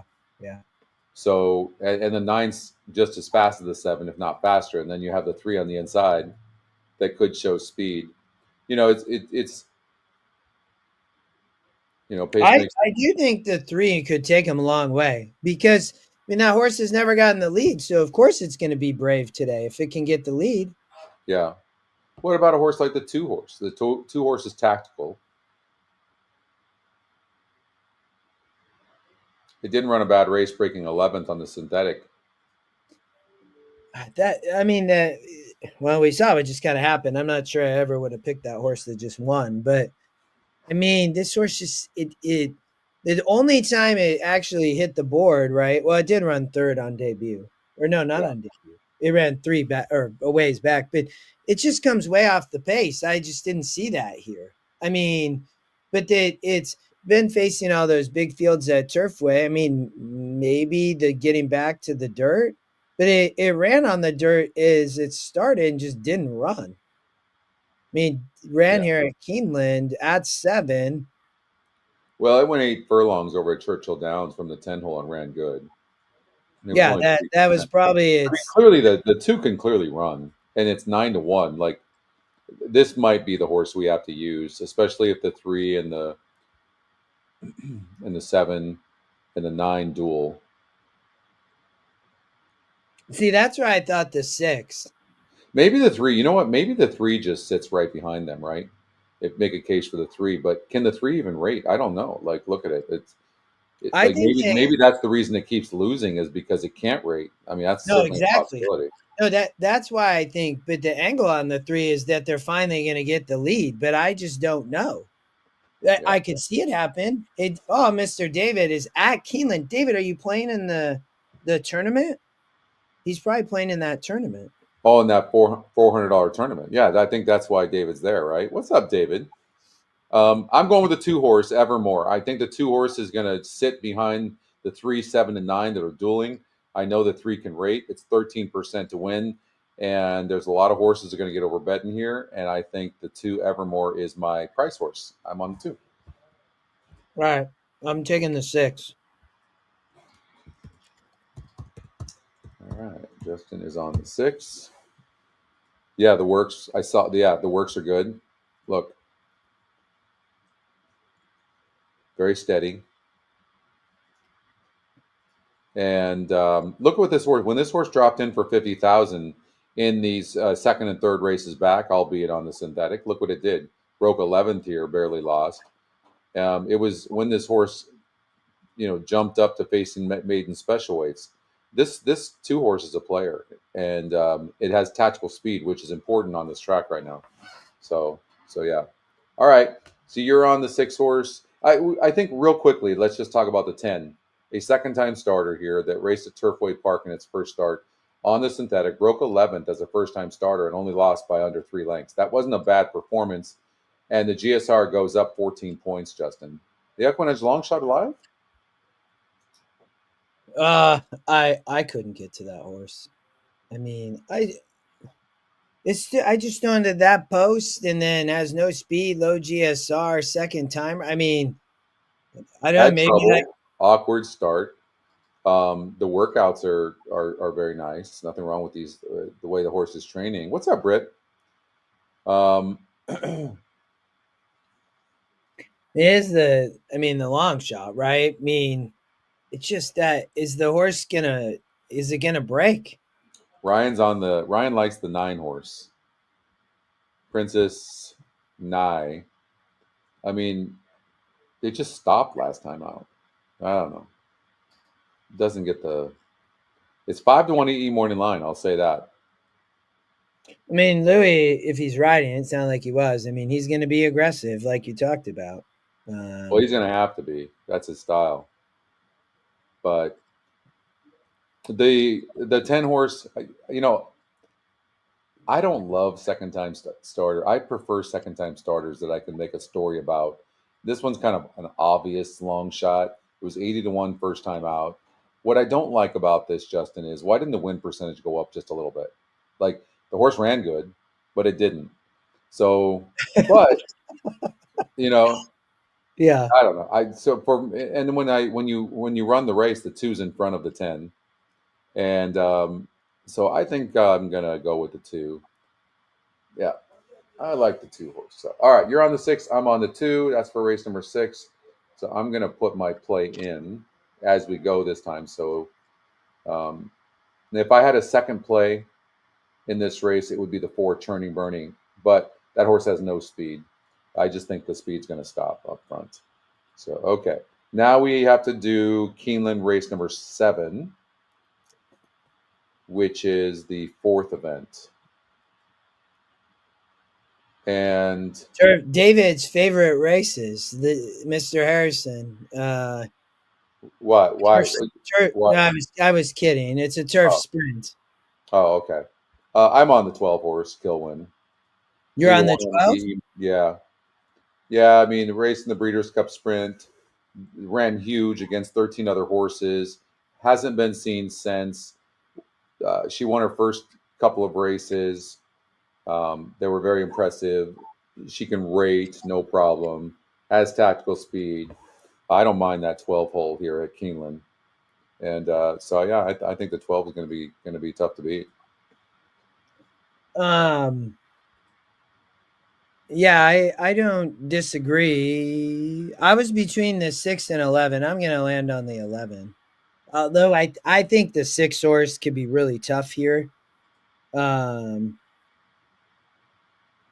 I like the 11. Comes out of Gulfstream. Been at Gulfstream, won at Gulfstream, and then won at New York as well. I mean, so there's a lot of speed in here, though, right? The 6, 9, 11, like the 11's super fast. Like, they are going to be flying up front. And it's a longer stretch. This isn't a short stretch like Gulfstream Park. Okay, yes. So that going 5 furlongs on the turf at Gulfstream Park compared to going 5.5 furlongs at Keeland's a big difference. And you had an easy lead over at Gulfstream Park. You ain't getting that easy lead here. The 11's very fast. I don't know if this horse has to have the lead, though. I mean, I know why you would say that, but in the 78, they tried to sit off, and I mean, that was probably just a little bit too tough. But then they went on the layoff and second back for Carlos David. I mean, so yeah, but by the time you try to rate this horse, and you've got the 11 and the 9 horse on the outside, all the other horses are coming, and you're going to be screwed. Like, they have to send this horse. I don't see them trying to rate this horse, but maybe the 9's very fast as well. I know Ryan likes that 9 horse, but the 9's going to have to clear. The 9 needs the lead. And again, you're talking about horses going 5 furlongs and showing speed and being the lone speed. Now you got to go 5.5 at Keeland, and that's just a different race than going 5 furlongs in the turf at Gulfstream Park, which is what the 11 and 6 did. And the 9's going to be in between those two horses. I think the speed is absolutely stopping. I actually feel very confident. And in saying that, the 6 is 29% and the 11's 29%, and they're the EquinEdge picks. That's the reason why I like the 12 horse. 12 is not going to be all that far back, maybe 4 lengths back by the second call. But and look at it. Look how it's finishing in the race. It actually wins the race simulator, which I didn't even know that. You picked it before even watching the race sim. That's pretty good. Yeah, I didn't even watch the race simulator and picking that. I just really liked it. You know, the races it was coming out of. Well, you know what I liked as well? What I love is look what this horse did in its first 2 races. Now it's got to go in the Breeders' Cup, but going a mile. It never even gone a mile before. So, but I actually agree. I may actually put the 6.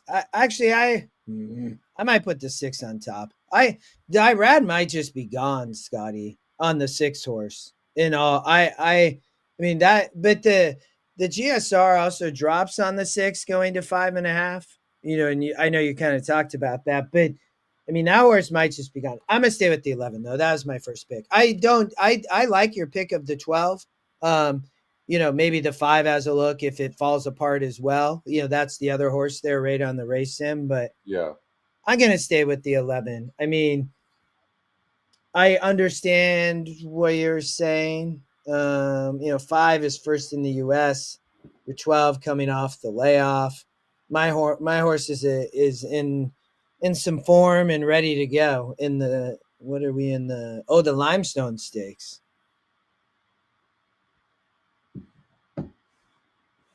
I did notice, like if you look at Keeland 7, you look at the 12 horse. I'm talking to Ryan right now. It's showing the 12 horse. It's showing that the track is listed as good, and so when you look at the Gulfstream, when you look at the GSR on the tab, it shows 5.5 wet turf. So I don't know if that's actually correct, and then it's showing the GSR on the 12 at a 68. That seems like a possible bug to me. You might want to just check on that. No, you're right, Scotty. I see that. Yeah. That horse. Hey, Leonard, what's going on? Let's see here. I was having good. I'm glad that the team. Oh, thanks for saying that. The team is amazing. Thank you. But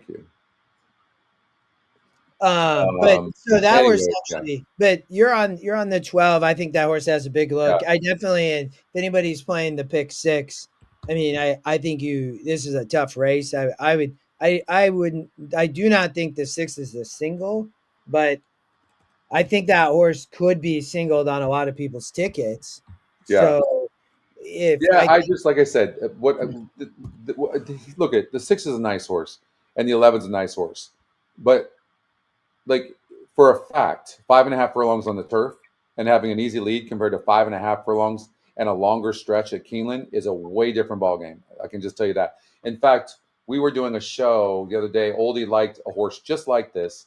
The 10 horse is what I remember. And I told Oldie that same thing. And that 10 horse had an easy lead and just stopped so badly. It's just 5 and this is the thing. If you don't know this, you should learn when you see horses going from Gulfstream Park to Keeland. They're going to go 5 furlongs on the turf and they have an easy lead. And now they got to go 5.5 and a longer stretch because the short at Gulfstream is short. That's why speed horses do so well, is because the stretch on the turf is so short. Mm-hmm. Yeah. Right.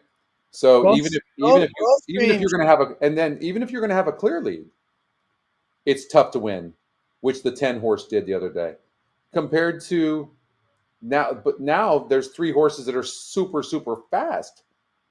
I mean, somebody's coming from behind. Yeah, I know. And the one thing I would say though is horses coming out of the Gulfstream Championship meet always do well at the Keeland Spring meet. Like so, and then Gulfstream is in 1 minute for video. Race 2 wasn't that? We've got Gulfstream. We've got Gulfstream Park race number 2. We got to get to. So who do you like in here? I was on the 4. is who I put on, I The 4. believe. Okay. Who did you use? I'm using the 12 horse, but yeah. No. In that race, I'm on the 11. Sorry. Oh, you're on Mr. Governor. Okay. Yes. All but right. at Gulfstream race 2 is about to go. Yeah. That was your second tournament race. Justin's on the 11 horse. And then, yeah, Gulfstream Park, race number 2. And let's get to the race. They're also headed, you can see they're headed. There's the 3 horse at 29 to 1, 23 to 1. They're in the paddock coming out. And Gulfstream Park on the left, which we'll go to now. And then you have the, let's open this up. All right. So now you're on, we're both on the 4 horse. You on the 4 here? Yeah. This is the one that I remember. Oh, this was the EquinEdge long shot. That's right, because we felt like we talked about the 7 and the 5 dueling. Look at the price of the 8 was the other long shot we talked about, Scotty. 14 to 1. That horse is completely dead. In a 9 to 2 morning line though, but that's I still think that horse has a shot. I really do. Look at the 9 horse. The 9 horse has a 5 on the pace number. This is, I don't care. Like, now it is dropping in class, but look at this horse is cutting back from 8.5 furlongs, showing no speed, by the way. Terrible breaker, by the way. And all of a sudden now, the second favorite. It drops in GSR. Like, no way. There's just no way. I know it's got a new trainer, but this horse, what does Trevor say? You got to sprout wings.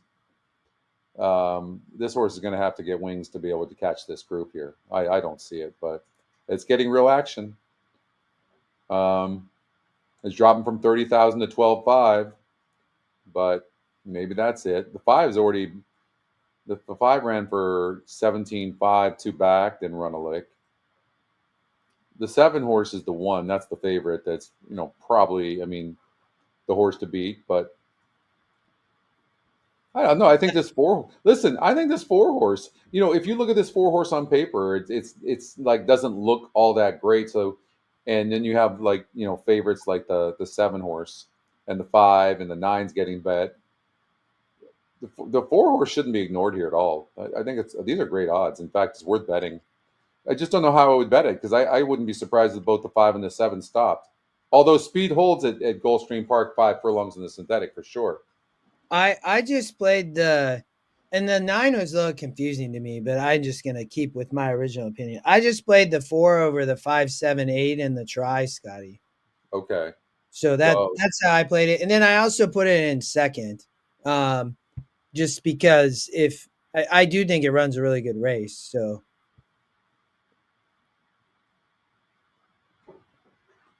I get, and then I don't think the 9 can win.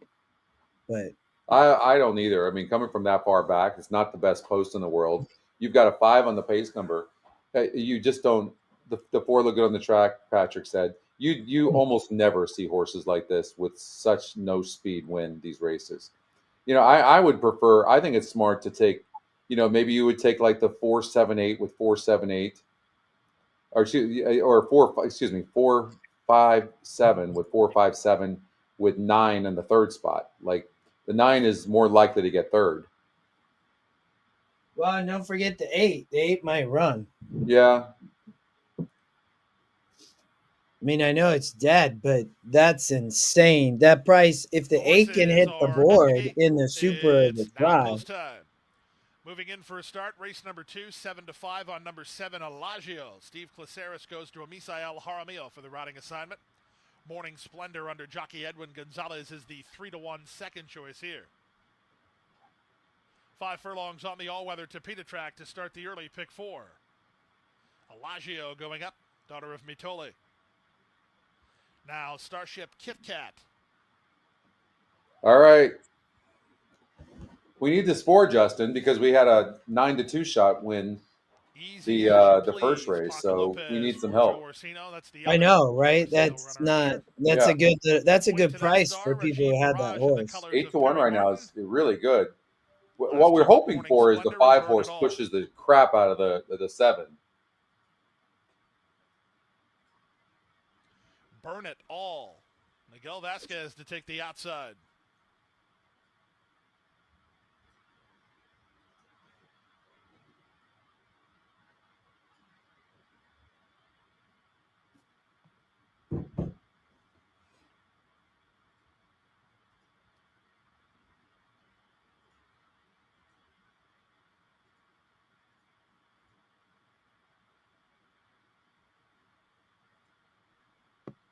Burn It All. Just about ready. Now she's set. Time for the early pick 4. They're off and running. Burn It All and Elagio, both quick to start, moving up between horses. Something Simple's on the go. Trying to hold down the rail is NVIDIA into the top flight in the run to the half-mile point. Elagio comes away with the advantage from the outside. Burn It All is now second. Backing off and tightened up is Something Simple into third. A length and a half to Easy. The jockey on the 4 Scotty when he took back and then he got outside, which was probably good. Yeah, he was in between horses, but I mean, he lost 3 or 4 lengths doing that. So, you know, it's just not Burn It All second from not the winning move, third. unfortunately. Ridden while fourth, Morning Splendor draws within 5 lengths of the lead. Then NVIDIA and Easy As You Please trying to get underway. Point to that star. They're on their way home. Jaramillo and Elagio outside now, but come on, get the 10 out of here. I need the 4. Oh, it's probably gonna run third, which will be okay. Yeah. No, the 10 gonna run. No, the 5's gonna win. No, I need the 4 for third. It ran 4. Yeah. No, it didn't have a good trip. That was just a bad 10. The 10 was 15-1. Wow, ran for third. No, the 4 rated. We weren't sure that the 4 could rate, or the 5 could rate, and the 5 was 37%. That was the top EquinEdge pick, by the way. I know that was. I almost switched to that horse too. So disappointing. That's and the 4 broke bad. 7 didn't run. I'm not surprised, but all right. So let's get out to Keeland. The 4 horse did not run bad. That was not a good trip. Ended up getting off at 10-1, but 7-2 odds on the 5. That's a tough one because we really played against this horse only because we weren't sure if it could rate or not, but it rated just fine. I did. I played a pick 5, and I used the 5 there, which was good, so that will help. So we're going to watch race number 2, although it's not part of the feeder. This was the 12's 5-1. Look, the 5 took money like we expected. That was the 7 was the Wesley, and then the 5 was the horse whose barn mate finished second yesterday and rocketed it out of the gate. And then the 12 was the Enos horse. But look at this though. Look at like the 2 horse and look at the 6 horse. I mean, like you have to figure there's going to be a long shot or 2 that's going to come in the money here. But the 5 is super, or the 12 is super live. Obviously, the 5 is. There's only 3 horses getting bet. That's the 7, 12, and 5, and the 7 horse.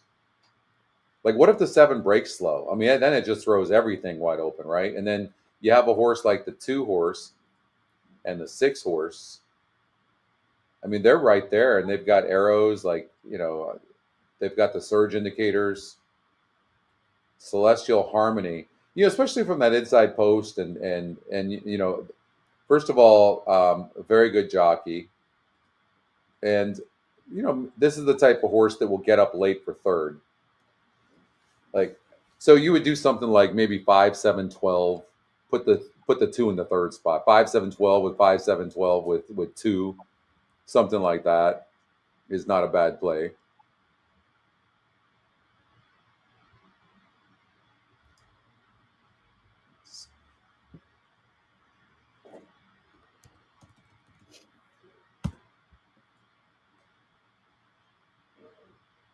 Let's see here. So like I'm going to do a trifecta, just take a little chance on 5, 7, 12. Let's see here.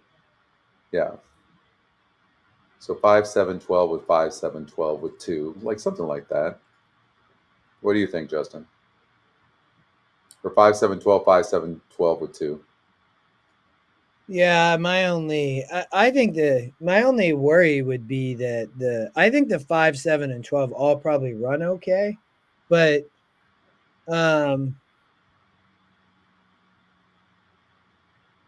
it's hard for me because the Wesley's taking so much money, Scotty, at 3 to 5, and he wins so many of the races.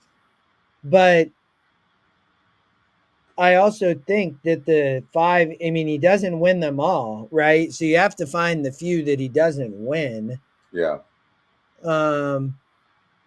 I think I'm just gonna play it.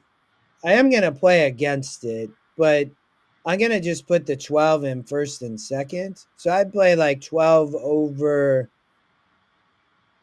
probably 257 over 257, and then I probably put the 12 in second as well. And like it's probably like $3 for 50 cents or something. The 12's getting real money. 12's at 9 to 2. And I love that because we always talk about the first time starter EquinEdge long shots. Like that's one of our better algorithms when it just picks long shots. It always has. It's been for years. That particular algorithm, the one that's up there now, has just been phenomenal with first time starters. It's incredible. And then when you look at the EE morning line, right, that's also saying this horse is 2 to 1. Look at that. 2 to 1. Well, and Enos is no joke, at Keeland also with babies. Like, I'd be curious of the races that Wesley doesn't win. How often, I'm sure Enos is some part of that would be my guess. So it's also a price play. So that's another algorithm, a long shot algorithm. So the fact that, there's so much pointing 2 to 1, the second they're top about to go. They're about to go? Yeah. All right, let's see here. Thank you. Sweet Espresso coming forward. If this 12 breaks, good. Flex go, the last one. Good luck beating it. Looks amazing. Looks very fast as well. Goes in, they're at the post. And they're off. There goes Folk Song out for the early lead. Ellie's Joy is there as well. Garano Ranch right up close in between that pair. Now taking second. Storm Cloud Rising. Far outside is in the fourth position. Let's Go a very wide fifth. Cinnamon Sugar broke well but has lost ground now. Settles back into sixth position. Celestial Harmony is in seventh. Sweet Espresso is eighth. Essentially Gold is last of the nine. Folk Song leading Garano Ranch just over a quarter mile to go. Folk Song to the inside leads at a length and a half. Garano Ranch is second on the outside. Then a gap of 3 to Storm Cloud Rising, who is third and takes to the far outside. Moving to the eighth pole, Folk Song, Garano Ranch. They go 1-2. Storm Cloud Rising is in third. Let's Go far back and forth. Folk Song is in front, chased all the way by Garano Ranch. 16th pole. It is Folk Song for Sophie Doyle in front. Folk Song to win it. That's amazing. Garano Ranch will be home second. Storm Cloud Rising third, and Let's Go was fourth. Was just the exact of 5-7, like the system said. That's just insane. Like I've been doing horse racing a long ass time, and I can just tell you, I have never seen anything like it. Like, look at that. How do you do that? Look at it. 12 got fourth, I think. But like with all these first time starters, it's just so sick. Yeah, that was awesome, man. 6 to 1 too, huh? Right. Look at that. Pretty cool. Yeah, what that exacta pay? Let's see. 5, 7 paid $10. That's all EquinEdge. You know that.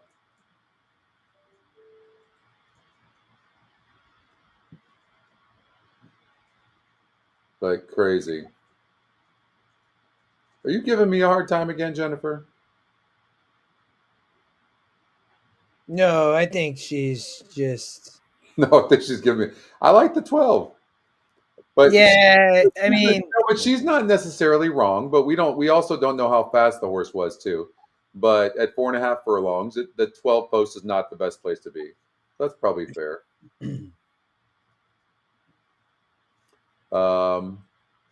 But pretty impressive though. Either way, 5-7. Steven got the try. The 9 horse. Look at the 9 horse was 8-1 on the EE morning line. We actually missed that, Justin. Yeah, I see that. I agree. No. So not gonna happen. All right. Let's go to no dig. Okay, good. I'm sensitive, Jennifer. Should have just listened to what it said. Aqueduct 6. Oh, okay. Let's get to the let's get to the feeder or the qualifier.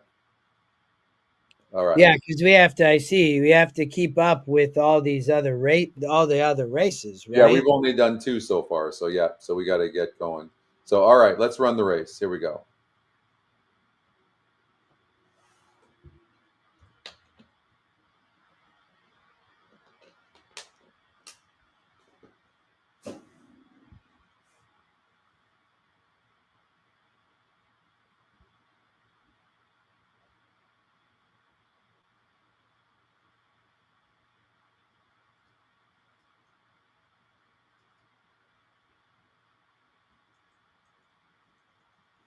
Wow.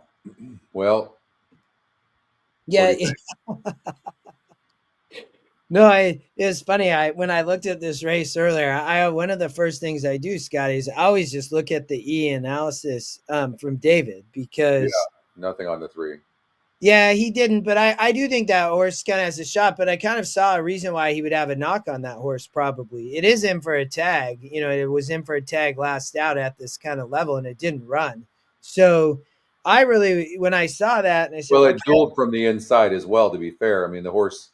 But and now it draws inside again. It does look like the fastest horse in the race. Well, the 7's fast too. 7 is fast too, like no doubt about it. So, and then so I was like, okay, the 3 and then I looked at the 6, and the 6 burned money, but then Dutro just claimed the 6, and was off Linda, and good luck with that. Yeah, I was like, oh my gosh. So I don't care who the trainer is, claiming off of Linda Rice, claiming off of Brad Cox. We were talking about this on yesterday's show. Linda Rice has been claiming horses off Brad Cox. I don't know. They have a thing against each other or something. And I don't think she's had one winner claiming off of him. Been claiming $80,000 claims and stuff like that and getting her ass handed to her. Same though. She's a good trainer. So claiming off of her doesn't make much sense either. So I couldn't use a horse like that. I say. Yeah, I ended up using the long shot here, Scotty, just because it was a race where, and we talked about this earlier. Bill thinks it's the 6 or the 7, and I could see that. But it was one of those races that was so competitive, Scotty, that when I looked, I was like, oh, like it to me just set up for a good shot with the long shot with speed.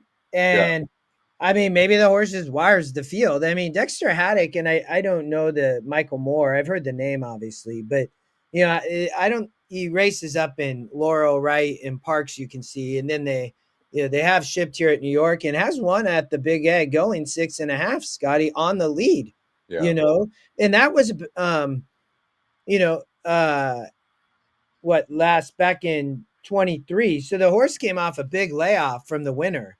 Right. So but they came right back, Scotty, at a very impressive level for the 7. Like I was surprised off a year long, and the horses run well, but it's kind of stopped up front versus tougher, but I just thought might be able to wire the field. Yeah, I mean, maybe it gets the lead early. The 3 is very fast as well, though, and from the inside post, if most likely this horse is being sent. This is not an easy race, actually. It's just not. I'm not taking a race. I'm not taking a horse that's been claimed off of Linda Rice in the 6 horse. So David had a note on the 4, which I could see why. It's a Ness horse, Scotty. Yeah. This was probably during NHC March 13th at Colonial. Well, it had to be, right? I mean, that they ran those few days. So, gets now back over to the big A on the dirt. Has not necessarily run 6.5. I think ran once, if I remember. Yeah, into one, right? So the one time ran, I mean, I could see a horse like this. It's second. The 4-horse is second off of a long layoff, and Ness is 26% in this move. So he's better with horses second time out, and the horse is off of a long layoff. It only faced 3 other horses last time out and got last, so that's not great. But he's not dropping this horse tremendously. So I mean, she certainly is a horse that probably to look at. Yeah, I would agree with that. And I mean, she's right there at the finish. The 1 and the 2 are right there at the finish as well. But the problem for them is, for me, 2 wins for both of them. 2 wins in 28 races. I mean, this one, it would take a lot of balls to use a horse like the 1. Although the race simulator says these horses are going to close, but I'm kind of looking. Steven mentioned the 5-horse here, and I was kind of looking at this horse too, Justin. I mean, this is this horse hasn't been running bad the last couple of races against allowance groups now, albeit state bred, but still. I actually thought this horse could run. I looked at Valentine Gift, Scotty, because they get to the dirt and the GSR went up, and then you have all the speed that might happen if the 7 can't clear in the 3 and 7 duel. Katie always runs well off the pace like this. So she does. Yeah, I mean, and has to improve. So I think, but the having to improve versus potentially all that, it might have dueling speed up front. And to me, that's the horse. She looks like a closer. Well, what's interesting is this is a very competitive group on paper, right? And if you look at the odds of the 5-horse, like even look, in the last 8 races, the lowest the horse has been is 11 to 1, and actually won that race 3 back in the non-winners at 2L. So, and now this horse is 4 to 1 on the EE morning line. So, I mean, it's interesting. It's 4 is interesting as well too. Like, I don't think there's any reason to take a horse that's going to get bet in here. I don't think there's any reason to do that. So.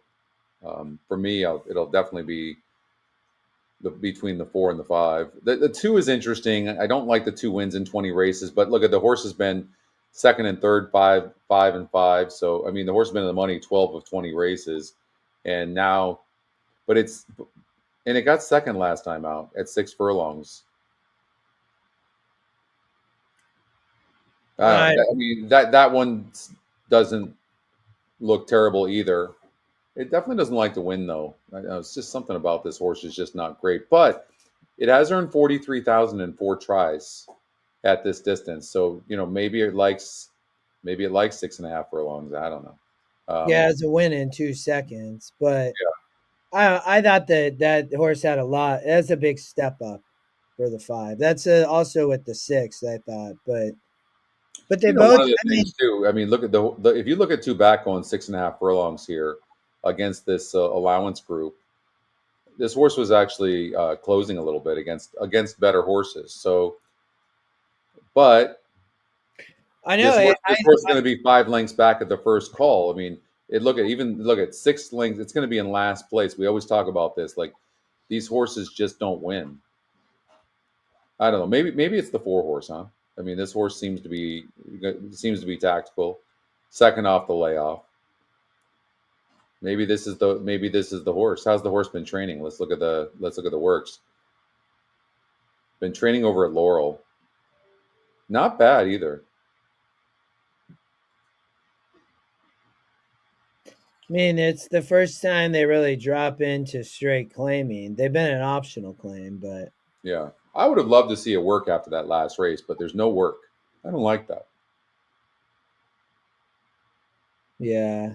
I mean, I'm sure, I don't know how Ness trains, so I don't know. It's good. I'm gonna just stick with the 7. The speed. The horse is 1 at 6.5. It's not lightly raced, but it's what was I saying? I mean, it is coming versus tougher. It hasn't got the lead last time, so I tossed that race, and then it's been coming out of 64s and 68s. I mean, it won in a 60 last last meet or last, a year ago, essentially. Comes off the layoff, but I don't know. I just think this is the right spot for the 7. Well, it might have an easy lead if the 3 decides not to go because the 7's fast. Like I'd be using this 3 all day long if it wasn't for the 7 horse in the race. Yeah. The 3 has tried to rate. It consistently sprinting, but that was on the Tapeta. It has sat off the speed, so that's why I like the 7, because the 7 I think will get the lead. Because the 3, if the 3 can't get the lead, I think they're just going to take back a little bit. Yeah, the 3 might, no doubt about it. 3 might just sit off the 7 and make a move. That's a possibility. The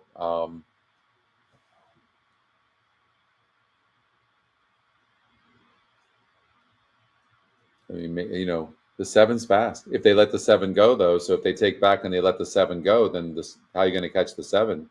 No, I think that's what's going to happen. That's my hope. Yeah.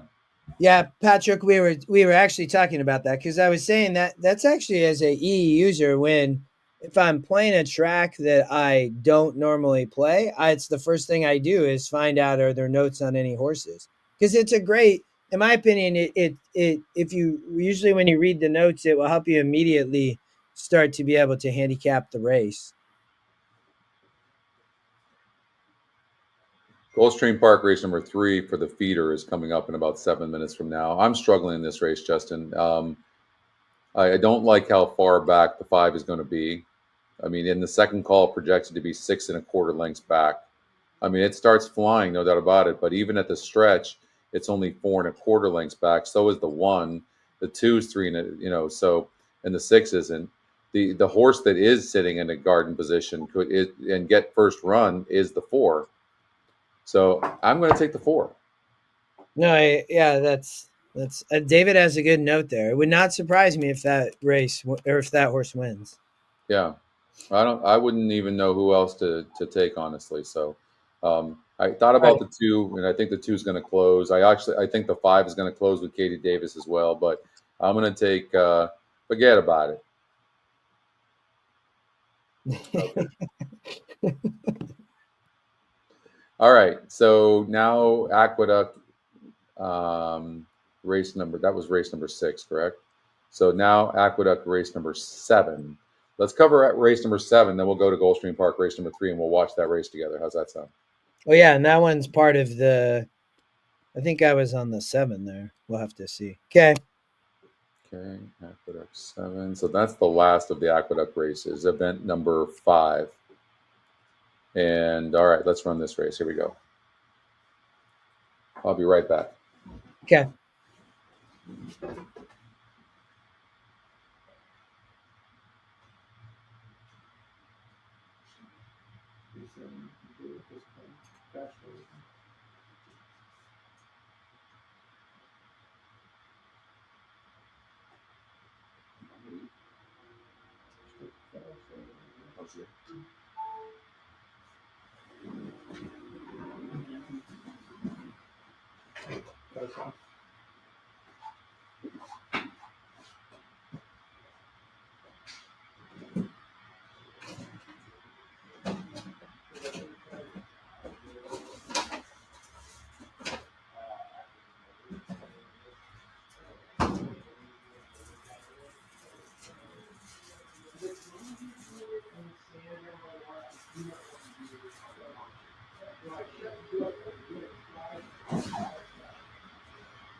Oh, that's good to know, Patrick, because I didn't even realize. I see the second race just went.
All right. So what did you figure out in here? You got the race all done?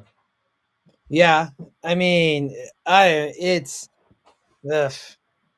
Is it rough? Is the 5 going to go gate to wire or no? Well, I don't know. I don't think so. No. I just think that some of these other horses have been racing, Scotty, is the thing. I mean, a lot of them just broke their maiden. But when I looked, I was trying to who could actually upset here that has been racing, because the 5 just broke its maiden. I mean, the horse obviously, I think, capable of wiring. Yeah. But I was more looking at a horse like the 8 who raced in the stakes last out. I mean, does have various layoff lines, but they're all pretty short layoffs for George Weaver. And maybe this horse could just kind of rate off the pace, is what I thought for the 8 horse. Yeah.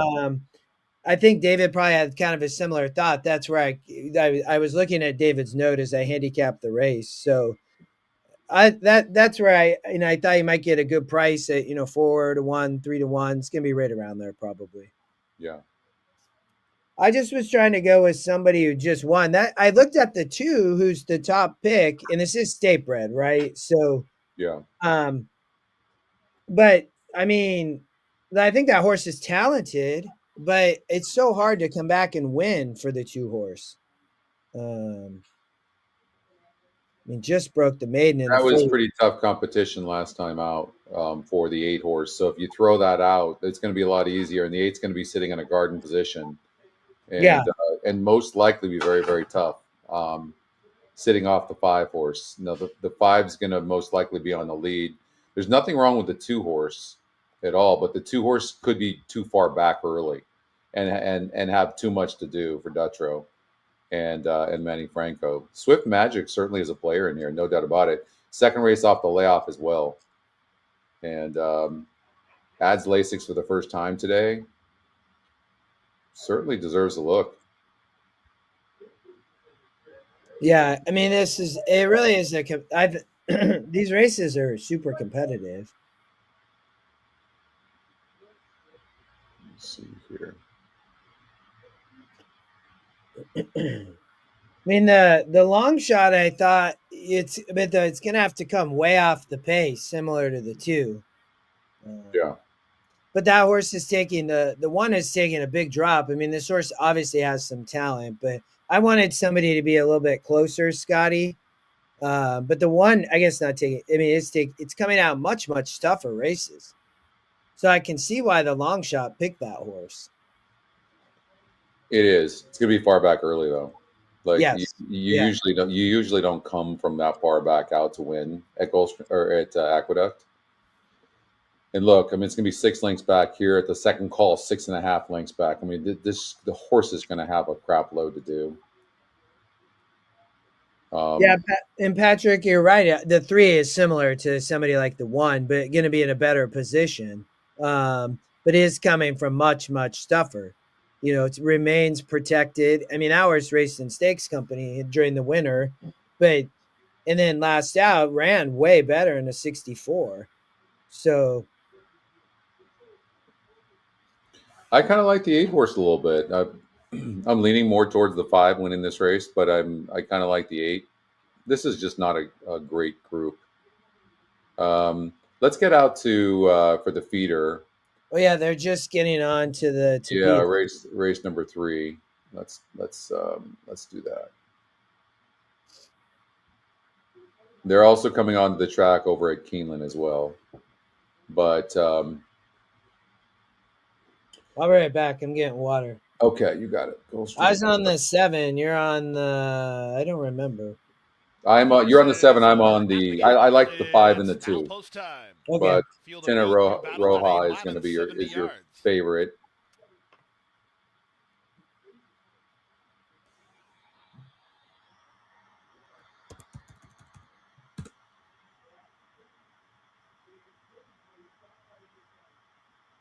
Waiting for Princess Blakely and Hockey. Hockey goes up. Princess Blakely to the outside. 2 turns on the all-weather there, Renegade. In the middle, Hockey gets the first call and goes looking for the early advantage from the inside. It's St. Chapelle who races in second, but it's a clear lead for Hockey in the run to the first turn.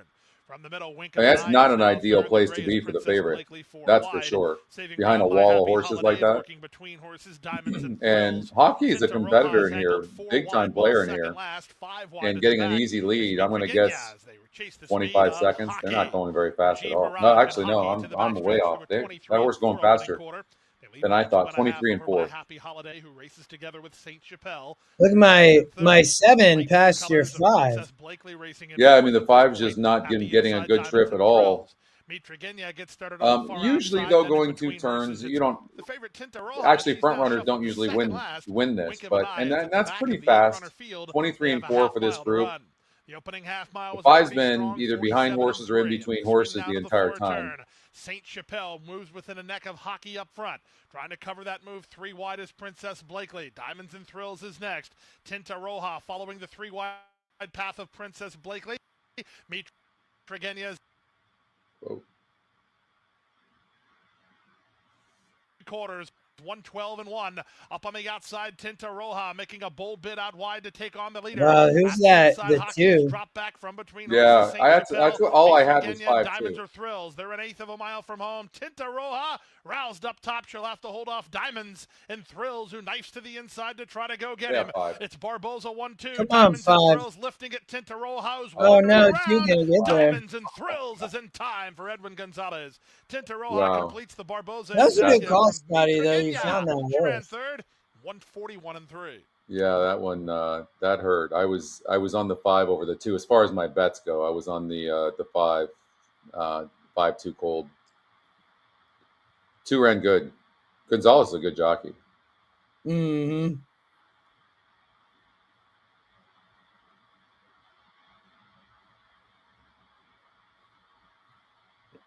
I think came 257. 257, yeah. 257. All right, they're on the track over at Keeland. Let's stay here and go to Keeland. Let's see here.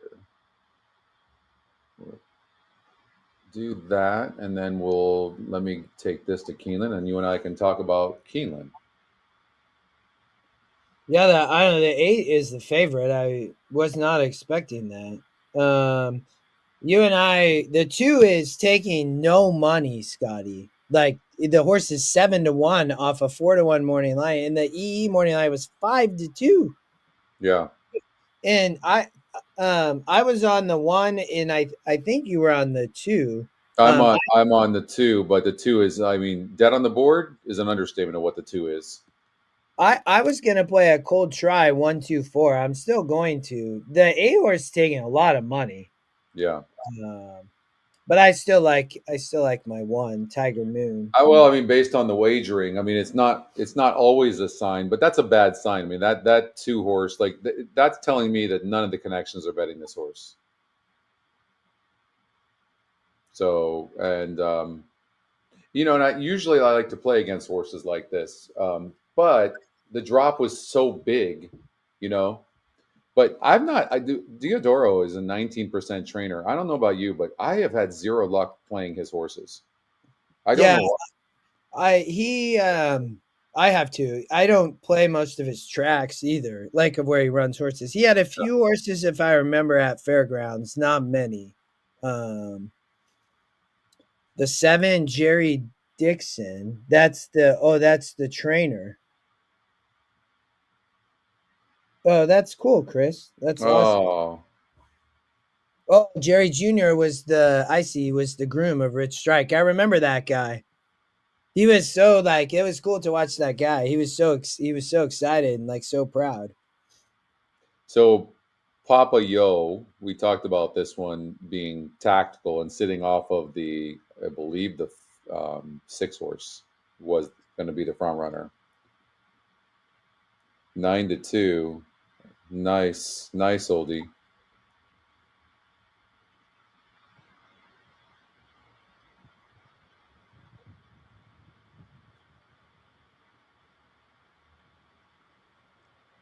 So Tiger Moon, let's talk about Tiger Moon real quickly. So this one, All right, so the race is almost about to go off, and the horse had issues. The one horse did last time out, and then goes on the shelf. Well, no, they didn't go on the shelf. They just came from fairgrounds after the meet. Well, it hasn't been seen since February 6th, so that's the shelf. Well, yes, I understand, but I mean, I just thought this horse is going to sit a perfect trip off the speed. You know, I mean, they drop. You get a big purse here at 51,000. I mean, if you can get rid of the 2 and the 6, if you can do that. I mean, the 1's 2 to 1 right now. Like, yeah, I mean, based on the wagering right now and based on all the other information that we have, Horses it looks like the 1's going to be very tough to beat. Keeland's third race.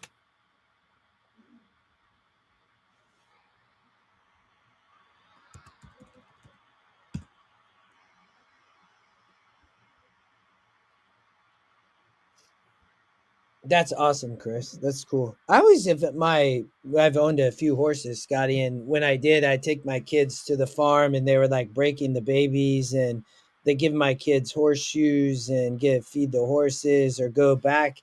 It's always such a cool family experience. It is. Yeah, the E morning line's 3 to 1. The 1's getting crushed.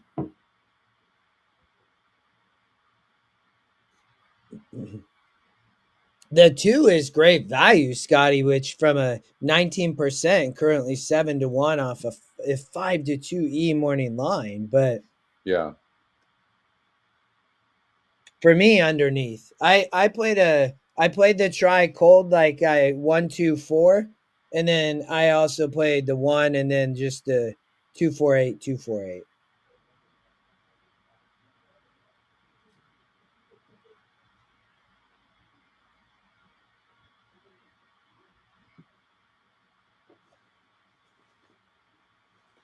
I think the 5. I think the 5 has a look in here. Okay. The 5 does.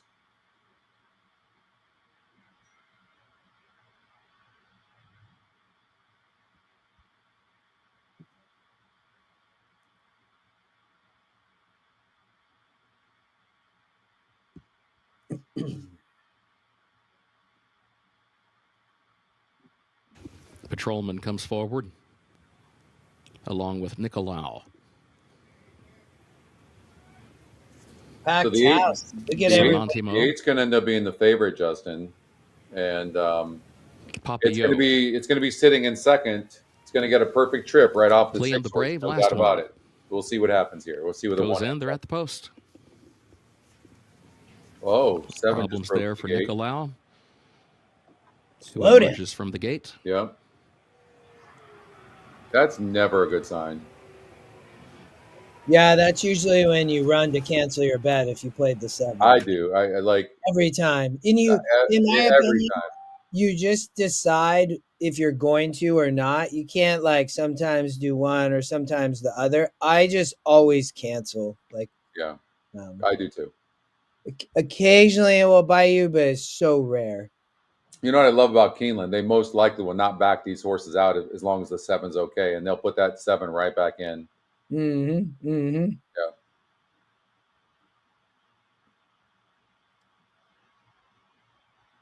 The horse is doing an amazing job. All are just sitting there.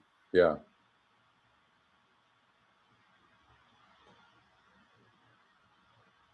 Did you now the one Nicolau has been examined and cleared to move back into line. Hey, did you see the video? Goes in. You got to maximize. Scotty, what's the video? That off? Oh. The video. There goes Nicolau. And there goes Papillot. Papillot moves by for the early lead. Sanantimo goes second. Problem shortly after the start for Ransomware. Ransomware unseating the jockey shortly after the start as the field heads down into the first turn. That's right. Papillot has the lead by a half length. Love Me Not is second by 3 lengths as they move around the turn. And then Sanantimo is racing in third position. It's followed by Tiger Mo, who's fourth toward the inside, and Liam the Brave, who is fifth up on the outside as they exit the turn and onto the backstretch. And then further back, Patrolman, as they head up the backstretch with Nicolau trailing the field. The opening quarter was 24.36 seconds.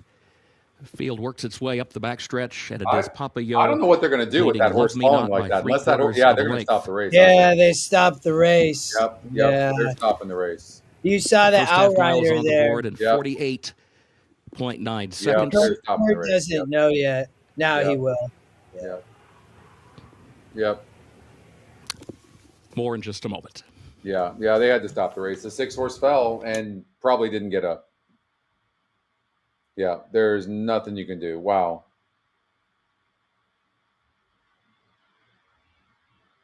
You hate to see that. Honestly, that's just. Oh, it clipped. Because the 6 was the speed, right, Scotty and Patrick? So because the horse must have broke slow. I missed it. Like, because the 8 was on the lead. That's why I was so confused. And then I looked and I saw the jockey fall. Yeah. Yeah. They're not going to show this. So, all right. Well, I think what we should just Rider unseated shortly after. I don't know what they're going to do. They got to sort all this out. It's not going to be good, though, for sure. So we've just got to go on and handicap for the qualifier. All right. So let's get to. We still need to do Aqueduct race number 7. How about we go do that? No, we did that one. Well, you can go back there. I'm playing the 8. Did we do 7? You were on Swift Magic. Okay, we weren't. Came out of the stakes race last out. Like, I think this horse has some talent. It's just hard for me to take a horse like the 5 just broke its maiden, and so did the 2. I mean, maybe they're the small chance that in the 1 and 2 were too far back for me. I just thought the 8 would get a really good trip. What about a horse like the 3 horse? I mean, it looks like this horse can rate a little bit. It's dropping in class. Yeah. And the race simulator says the horse is going to be within a length or two of the 5 horse who's projected to be on the lead. But speed's been holding too, right? So maybe it's all about the 5 horse. Maybe. Yeah. I mean, it could come back and win back to back. The GSR says it's okay, obviously. The Dam was a good horse. Look at the, on the turf, but the Dam was a good horse. Won a grade 3 race, let me ask. Over at Hollywood Park. God, I missed that. Hollywood. Hollywood Park was a fun place to go on Friday nights. And for the area, it was bad, of course, but the track itself inside was nice. I never went, but I always heard good stories about. It was like the Friday night programs. We'd dress up, go to the turf club. It was just so much fun. They played music, and it was really a lot of fun. Really, that's what horse racing, was about. And hopefully one day we can get all that back. But that's. I mean, I think you have interest in the 5. It sounds like maybe the 3. I do. I'm. Let's see here. Aqueduct 7.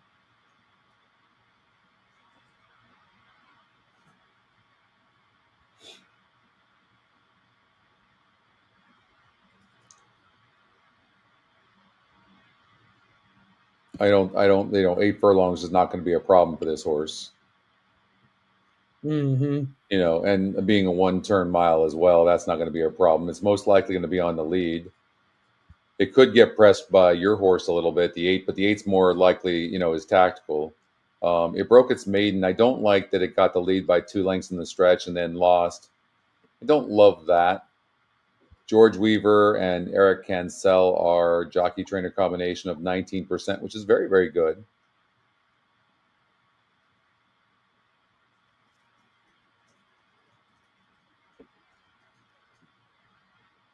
Could we get a long shot in here that we're not looking at?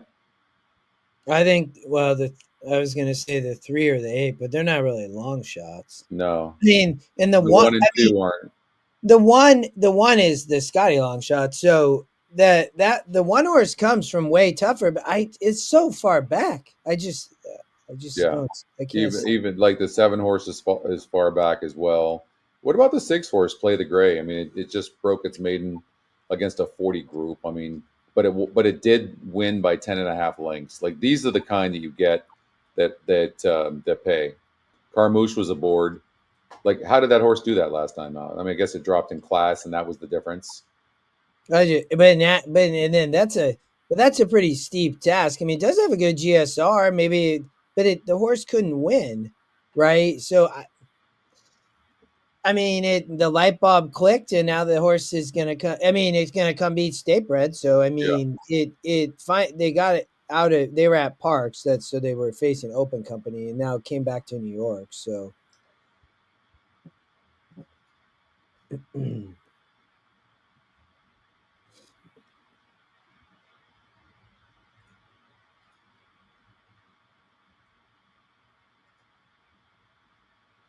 What do you think about the 2-horse? Yeah, that would probably have been my, third pick. I mean, I'd be 852, Scotty here. I mean, I mean, you're gonna get good value but it was hard for me there. I mean, the 5 looked like it could, it has the speed and it could go. I mean, they both just broke their maiden. Yeah, I'm gonna go with the 5. I don't really see a long shot there that looks all that great to me, so I'm going to go with Mo for the king. All right, let's go to Gulfstream Park, race number 7, and do the next one. All right, GP race number 7. All right. For me, Scotty, this race was between the 4 and the 3. The 2 and the 4 are going to show some speed. The 3 will be the closer on the Tapeta. The 3 actually wins the race. The 4 is going to be the favorite. I mean, it's won 4 in a row. Starter optional claim. This horse has won a stakes race last out on the turf. Has been winning just easy. I mean, this horse just, in a way, kind of towers over this group as it continually improves. They did kind of go on a small layoff, though, was the only reason why. And then Maker was first off the claim on the 3. And, that horse ran a really good race. Did break slow. This horse has struggled to break at times on the 3 horse, but the 4 horse has won 4 straight races in a row, hasn't it? Yeah, it looks like it was all out last time out, though.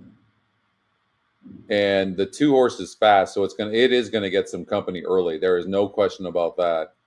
And the 8 horse is fast on the outside, big long shot that's going to send probably as hard as she can. How does the 3 lose this race? Yeah, I think I agree with you. I think that's where I'm going to end up landing. I'd be 3-4. I think you might beat the 4 because, I mean, it's so hard to win 4 races and then to win 5, right? I mean, it's hard to win 2 in a row, let alone 3 or 4. No, I would be 3-6 here for me. Yeah. 3-6? Yeah. Mm-hmm. Yeah. Yeah, I'm with you, maybe. And I think the 3 probably take a lot of money, though. I like the 3's the top GSR. I mean, its SOR is fine. I think it gets a great setup. Again, if you're kind of against the 4, that's quite the claim on the 4. I mean, kudos to connections. I mean, how often do you claim 8,000, Scotty, and then win a stakes race? So let's see what they're doing here with Keeland. I'm not sure what they're doing in the turn. Usually you'll get a note here, up here on horse players. It'll say something about that. About that Keeland race. So you know what to do? Well, you can't do anything, but obviously, I mean, you're not making picks, so it's just going to be, they're just not going to use the race. It just will only be 5 races. So if you hit early, you're happy. If you didn't, you're not happy. Yeah, it's just one less race. So, But they would usually say something up here too. Let's see. Keeland race 3 has been declared a no contest. All affected contests will be scored with the remaining races. There you go. Yeah. So they just exclude the race. Yeah. All right. So Gulfstream Park race number 7. I'm on Royal Dame. I actually like the 6 horse though. That 6 horse is a competitor in here for sure, Justin. Okay. Ziz it or whatever. Let's see here. Yes. Ziz is it. Ziz is it. That's that's going to be a tough one for Pete. Alex. Yeah, I know, right? Ziz is it. I see here, because this horse says there's not. Yeah, I actually. This horse is a player. When you look back, I mean, the horse nearly won that race at Gulfstream. I mean, there's no reason why that horse not going to get the same trip. No, that was a much better group than what's lined up in here for sure. So jockey trainer combination is 8% with Drexler and I actually would probably agree with you then. I would be 3-6-4 then, because I just think the 4 is vulnerable. So. I do too. There's a lot of speed in the race, and the 4 was all out last time, and so yeah, six horses a player, no doubt. Okay. So in your tournament, would you take the 3 or the 6? Would you play it twice or something, or you just? I'm gonna take the 3. Okay. Yeah, I'm only playing one entry. I usually play 2, but it's just, for me it's too much work. It's easier. Yeah. Put one in. If you hit it, you hit it. If you don't, you don't. The race simulator has the 3 as the only horse closing. The 3 is doing very well. Maker still is protecting this horse, so he clearly likes the claim. So I'm going to stick with the 3 horse. Okay, so now we've got Gulfstream Park race number 8. So we'll do Gulfstream Park race number 8, and then we'll go to Gulfstream Park race number 4, and we'll watch that race. How's that sound? Oh, perfect. Yep. Okay, Gulfstream Park 8, and here we go.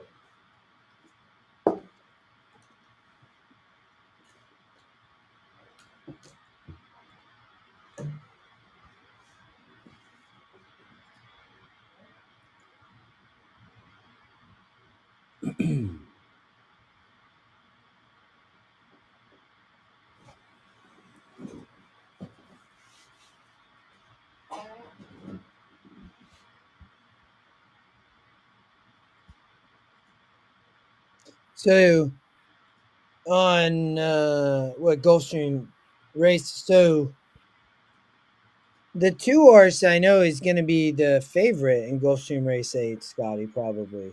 I'm not really sure. I mean, let's sort the pace real quickly. So wait, we're seeing horse players. Oh, sorry guys. Sorry. Bill, I would probably agree with you. I also think the 5 has a big shot, Bill. But so the first call, it looks likely that the 1 horse needs the lead, but it doesn't look like a guaranteed front runner. Maybe it can rate a little bit. But the 7 horse, this one for its best needs the lead, but it can rate a little bit as well. So that makes the race tough because these 2 horses could carry them around the track, and they've got the top 2 win percentages. What's ironic about that is they're not the top 2 EquinEdge picks. So this race is just super tough, isn't it? Well, it looks like there's literally no speed. I mean, 44 on the Tapeta. And you have, but you also have Paco and Jaramillo riding those horses, Scotty. So I was you know who's super aggressive? Super aggressive is Gonzalez in races like this, Edwin. And I thought the 5 had a big look with the 6. Well, and don't forget, the 5 horse is a sprinter stretching out to 1 mile and 70 yards. I know. And it's a hard read. At least on the synthetic, it's saying that this horse is probably more of a sprinter. But I am not going to be surprised if Edwin sends. He's super, super aggressive, but he's got Jaramillo and Paco Lopez on both the 1 and the 7. I don't know. And then how about the 6 horse that's a 7-2 EE morning line? The race simulator doesn't like the horse. It's also a price play, and it's also the EquinEdge long shot. Like, okay, can we have an easier race, please? Yeah, no, this is what Gulfstream's had, Scotty, as with the Palm Beach starts. They've been very competitive. In the tourney, I would use the 6. I do think the 5 has a big look. So for me, it would be between those two. I don't know. The 5 win the race, and they both just broke their maiden, so that was my biggest concern. But so did the 7, and I didn't really like the 1. So that's why and I know the 2 maybe has a shot, but I'm gonna. I was confused. There's nothing wrong with the 3 horse, Justin. Well, I know that's right. That horse from a win percent was. It's won 3 out of 5 races. If you throw out the last race, the 3 is the horse to beat. But why? It's only 5%, which is so crazy. I don't know. Like the race sim doesn't like the 3 either. I know it doesn't. Race simulator, it doesn't hate the 3. I mean, it's the only horse closing, but it could have been the EE long shot. It's not the EE long shot. It's only 5%. It's 8-1 on the EE morning line. To be honest with you, that doesn't mean much to me because the race is so wide open. You absolutely should consider a horse like the 3. In fact, this is the type of horse that you should be using. The 1 is interesting as well. I'm on the 5. I'm putting the 5 on top. I'm going with the race sim. I think in this race, I think that there's a horse that just broke its maiden sprinting and now is stretching out and dropping from 31% down to 12%. And he beat 4 other horses. And I'm just saying, I know he's the top pick, but you're asking a horse to go. He's going 2 turns for the first time and dropping huge in win percentage. I'm just saying it is a lot to ask.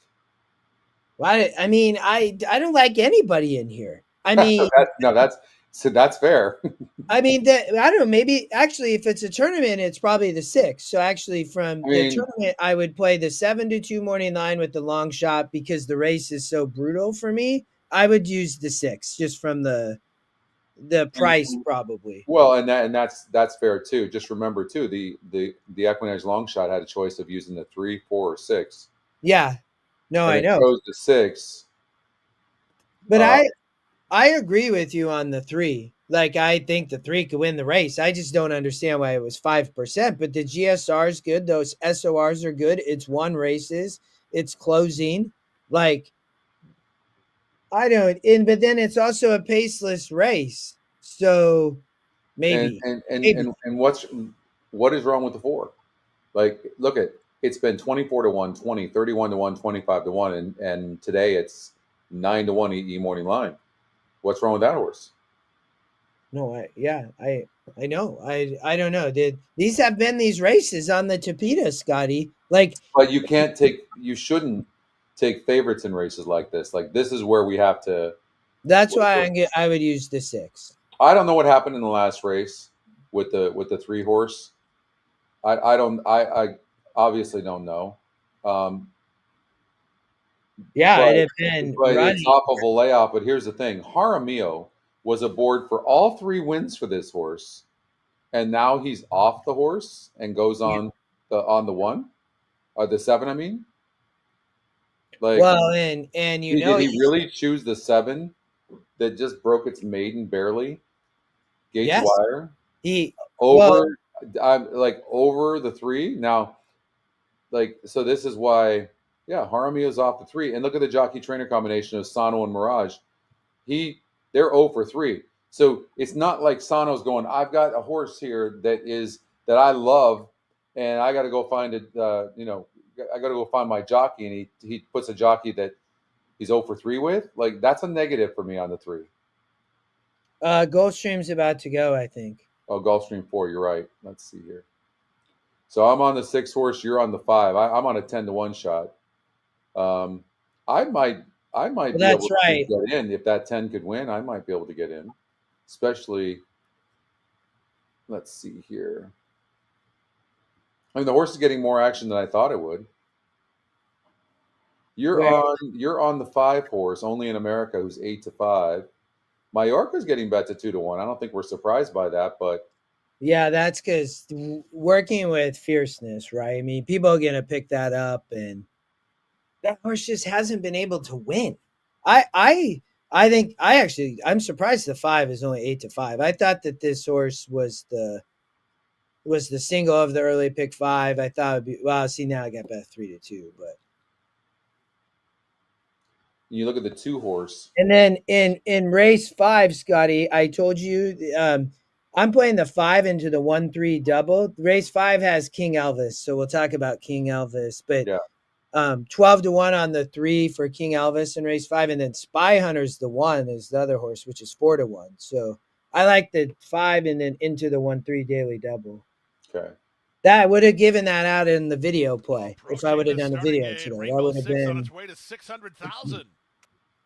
$600,000 in this pick 6 pool. It's mandatory on Sunday, so it's the Fridays where they people like to play it to try to take it down before. You can tell by the wagering that people don't know what to do in this race, right? Like sneak preview, the 2 horse. I mean, this horse is a player. I thought that horse might wire the field. That was my note. Like I thought that it could, but I just think the 5's better. The 5 was taking such a drop from the Fairgrounds and Gulfstream maiden special weight. They're just better than this group, but we'll see. Well, the EquinEdge picks with the 5 and the 6. The 6 is that long bomb. You use that horse. I use that one. Yeah. You need the $600,000 in the pool today. The race favorite is number 5, Only in America, a son of Florida Derby winner, Constitution. Second choice is currently for Mallorca, Misael Jaramillo for the other Todd Pletcher runner. All right. Well, 6 doesn't look bad. Third favorite, son of a Pegasus World Cup winner, Sneak Preview with an inside draw. Shotgun moves up and in. Time for the Friday Rainbow 6. They're off. Favorite rider was Only in America. Only America went to his nose at the start and unseated the rider. Wow. Edgard what is happening here? As they run into the first turn. The leader is Sneak Preview. He's on top by a length over Mallorca in second. 5 Eyes on Sky Stars, pockets up to take third. Social Majesty fourth with Shotgun out wide. Only in America is away from the other runners as they make their way toward the opening quarter. Up front, Sneak Preview by a neck. Mallorca is second. 5 Eyes on Sky Stars from third, then Social Majesty in fourth. Shotgun is last of the 5. Edgard Zayas helped to his feet, and he will be walked off the course. The race will continue. Up front, Mallorca doing battle with Sneak Preview. They're locked up heads apart from the inside. 5 Eyes on Sky Stars is a patient third. Outside, Social Majesty fourth, and Shotgun is last. They go to the first finish line here as they race to the half-mile grounds. Mallorca and Jaramillo making a move after Sneak Preview. They continue to spar heads apart. 2 back to Social Majesty, who's now third. 5 Eyes on Sky Stars is fourth, and Shotgun is last. They swing around the far turn, 5/16 from home. Up front, it's still Mallorca doing battle with Sneak Preview. 5 Eyes on Sky Stars has been patiently handled. Big time. The 3's actually running pretty good. Yeah, 3's running a little bit better than the 6. 5 Eyes on Sky Stars trying to go after the inbound. See, this group, the 5 was going to smoke them. That's such a shame. Shotgun tries to tack on at a big price. So the favorites are in hot water here as they reach the top. Look at this 7 will win the race. Trying to get through right He's now. under a full head of steam, trying to get to 5 Eyes on Sky Stars. Into the short stretch to the first wire they go. 5 Eyes on Sky Stars still has the lead. 6 unfortunately is going to get third. The winner is 5 Eyes on Sky Stars for 3, Rodriguez 7, by 2.5. Second, Shotgun. Third, Social Majesty. All right, well, I mean, the race got and thrown. Mallorca did each other in 1:44 3. Man, that's disappointing, but that's okay. Keeland race 4. Yeah, we'll be covering Keeland race 4, but where did we finish off? So now we need to go to Gulfstream Park race number 8. Back to it. Let's see here. Oh, God. Yeah, you're right. Because then we still have to do Keelan 8, 9, 10. Well, I definitely am not considering the 3 anymore, Justin. Considering, but The 3 horse at Gulfstream, the Sono horse. yeah, I mean, I don't think you're taking off the jockey that's won on this horse 3 straight times. I just don't think you're doing that unless you were unhappy with the way he rode the horse last time out. But I doubt that's the case. Well, so then, I mean, and it is, I didn't really like the 1 at all. But I mean, it might be up front, it's Paco. But my point was going to be the 7 is Jaramillo, and that horse does have big GSRs. They're better on the dirt and turf. Um, I mean, and it's 35% to win. I mean, and this, I like the 6 because the value, and I think, but the race does look paceless. So maybe Jaramillo just gets the lead. But you got to assume that Paco is going to be aggressive on the 1, but the 7 just seems faster. I mean, it got the lead last out. So I think that's why Jaramillo went there. And you can probably get 4 or 5 to 1.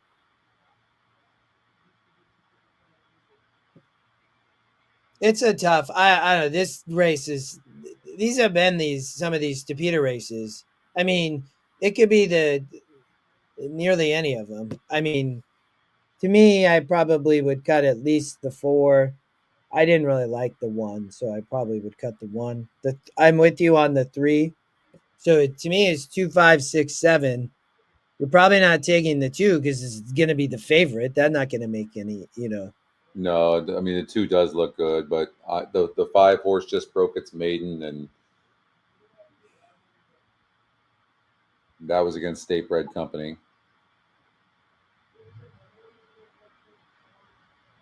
Hands of Time. I mean, this one has been very consistent, but it was 49% to win last time out, and it barely won. Like the EquinEdge picks and the EquinEdge win percentages don't match up at all. So that's a absolute grab bag. We've got 3 minutes before Keeland race number 4. We'll take you to that.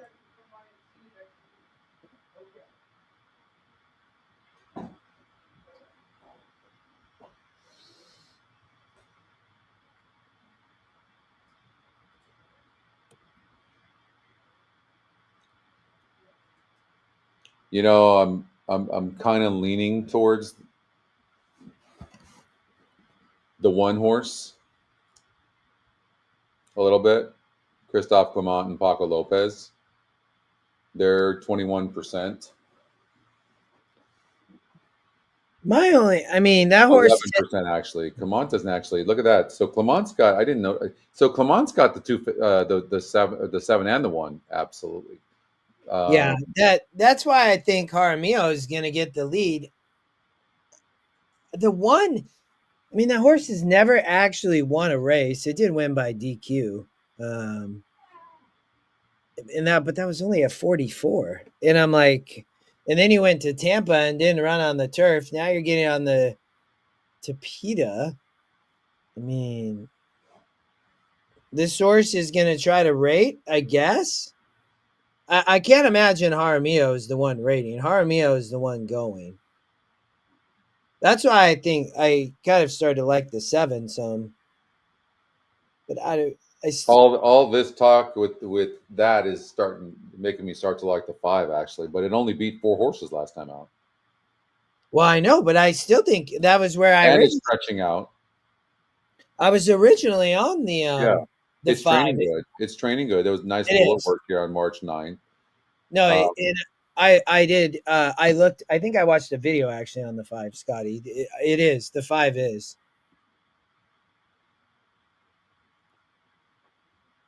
So who are you going to go with in here? I'm staying with the 6. You're going to go just because of the price, yeah.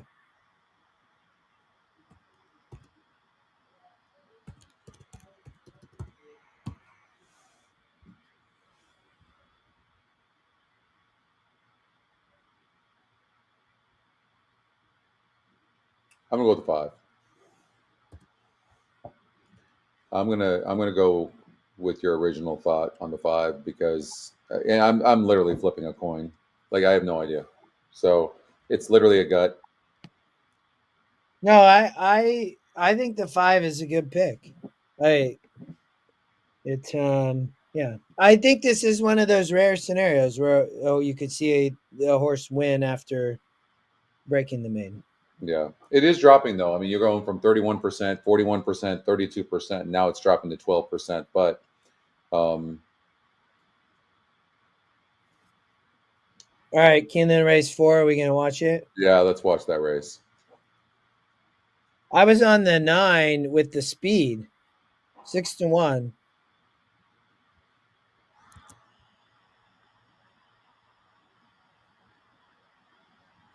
They're going into the gate. Keeland 4. I'm on the 10 horse. You're on the 9.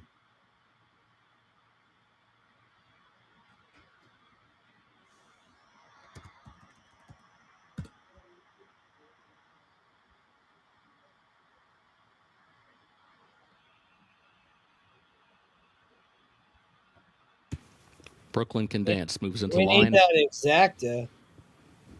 Yeah, that'd be nice. Ginger and Spitesy, Tammy's Cruiser.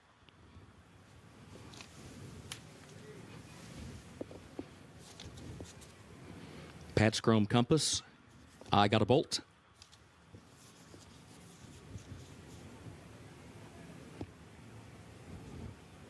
Starcourt.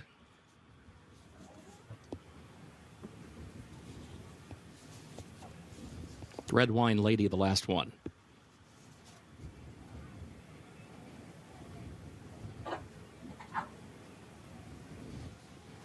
Goes in, they're at the post.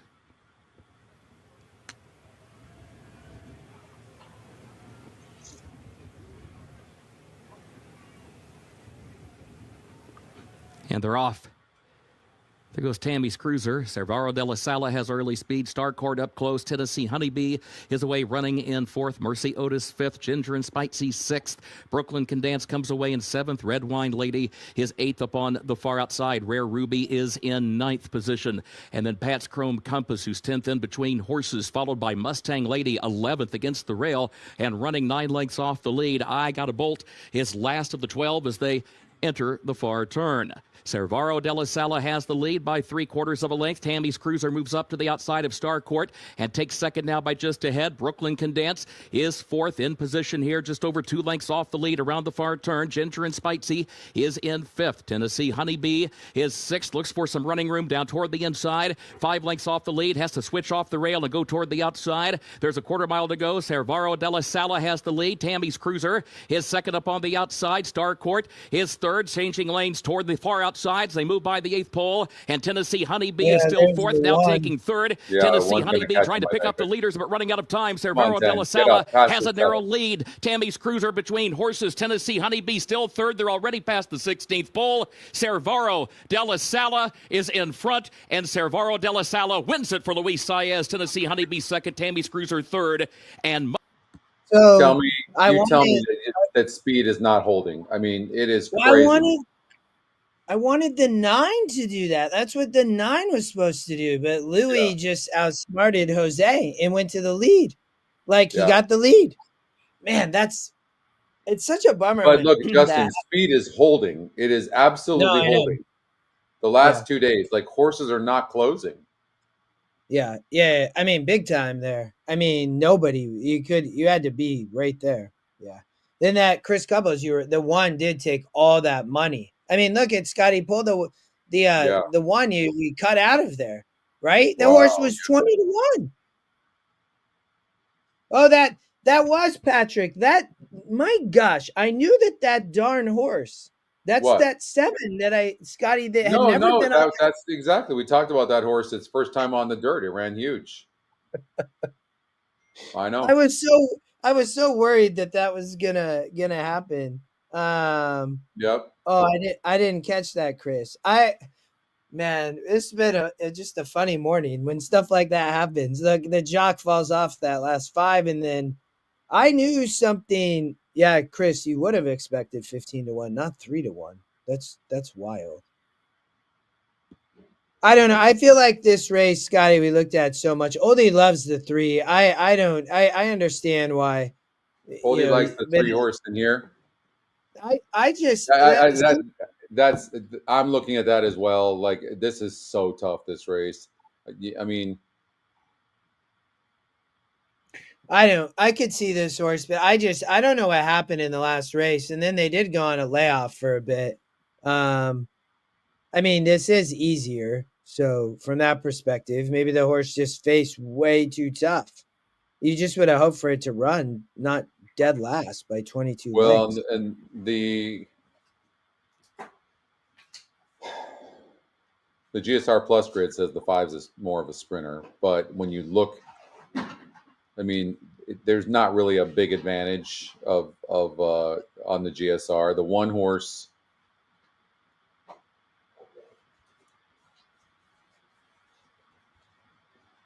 it's got the lowest GSR on the synthetic, suggesting that maybe it's not going to love the synthetic. It doesn't have a workout on the synthetic, so that could be a negative. It's also 6-1 EE morning line.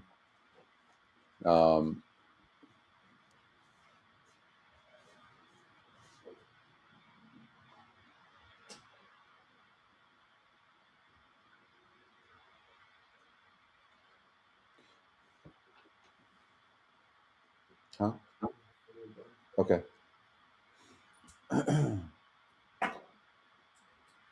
Maybe, maybe it's this horse. I mean, this horse is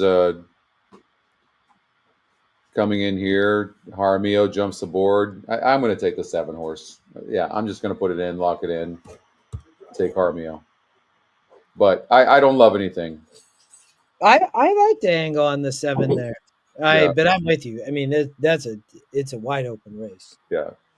I don't have a strong feeling. So, all right, but I don't want to just sit on that race forever. All right, Gulfstream Park, race number 9. So the last one there, maiden on the turf.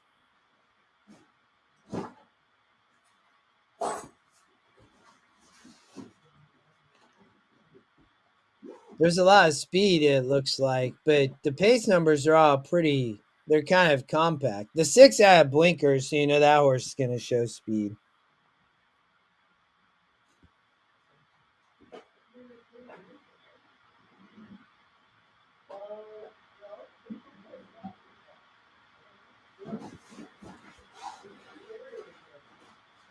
The 1 horse Fountain Run. Pletcher takes over. Yes. Vasquez jumps aboard.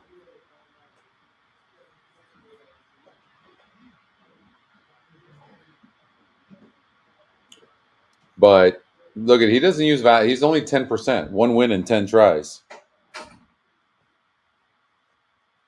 On the 1, you're saying. Yeah. I mean, I was trying to be not Chris what you see. Let me answer Chris's statement. So Chris, is not that. You have to remember that horses have certain styles and the system looks at that. But you've got jockeys that are doing different things. They're being aggressive, knowing that they've got to get to the lead.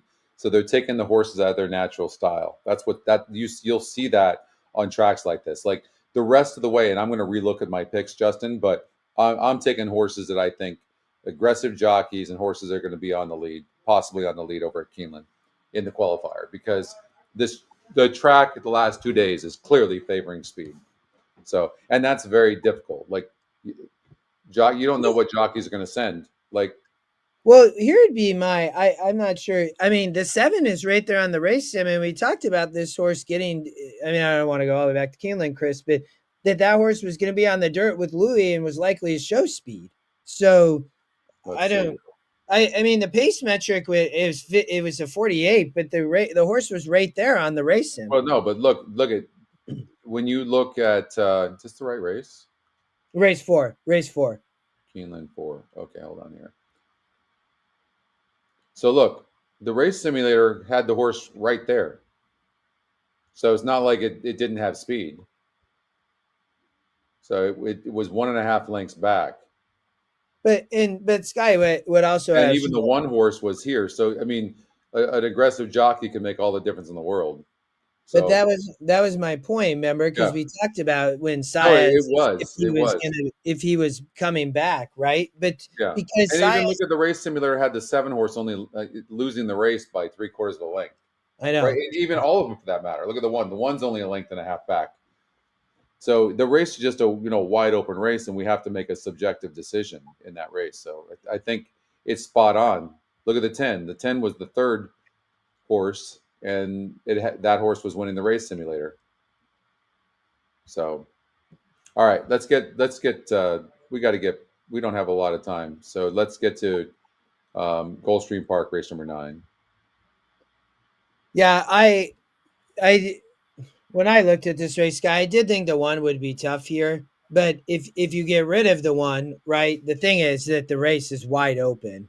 I mean, and it is a maiden claimer on the turf. There's nobody who's really been running or winning, so there, for me, when I looked at it, I just relied on the picks because it was tough. So to me, it was between the 1, 5, and 9. They've all been kind of running. The 5 has actually run some great races. So, and it's Paco, so I landed there on the 5. Just because 1 is going to probably be even money would be my guess. Maybe not quite that low, but the 5-horse Scotty almost won on the turf 3 back. Yeah. And this horse has been coming off the pace. It didn't run last out, but was bumped at the start. I didn't get a chance to watch the video or anything, but I just said, I'm going to forgive that race, and comes back at the same level and was the 2nd pick. Because the 1 has all the win percent, I didn't worry about the 7% on the 5. But I thought the 5, I mean, it's run some good races.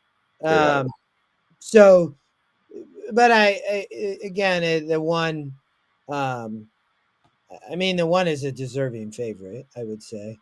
I mean, the 1 almost won 2 back.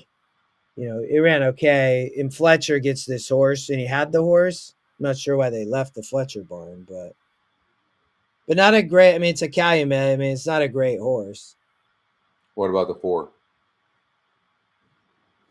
Yeah, I mean, that horse could improve. I mean, I had a work note there from Bluegrass Dan too. Yeah. So, I mean, that horse, it gets over to the turf. So, I mean, because that's the thing. If you beat the 1, right, it's going to be, could a horse like the 4 improve? 100%, right? Versus, the 6 has never really run. The GSR was so low. It is Cassie and Zayas, but. Well, look, I mean, they might have given the 4-horse a race. The horse is 7-1 on the EE morning line. They could have easily given that horse the race. And, maybe that race, I don't know, but maybe that race was taken off the turf. And because the horse has been training on the turf, so we could see a big improvement here on the turf.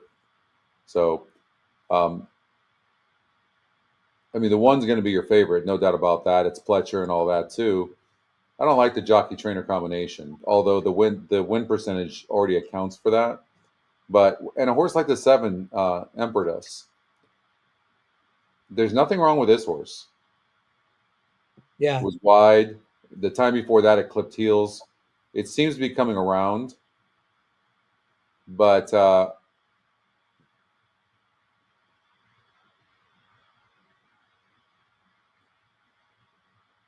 mean, nearly wins the race sim. The 11 first-time starter would be, I mean, if I was playing the late pick 5 or the pick 6, I would use a bunch. I would try to beat the 1. But the 11, even as a firster for Jaramillo and Cassie, I thought, as a long shot, Scotty, I mean, sure. it wouldn't surprise me in a race like this. It's these races they're not easy. They are not easy. I mean, you just have to find an angle. As long as, and for me, I thought the 1 was beatable.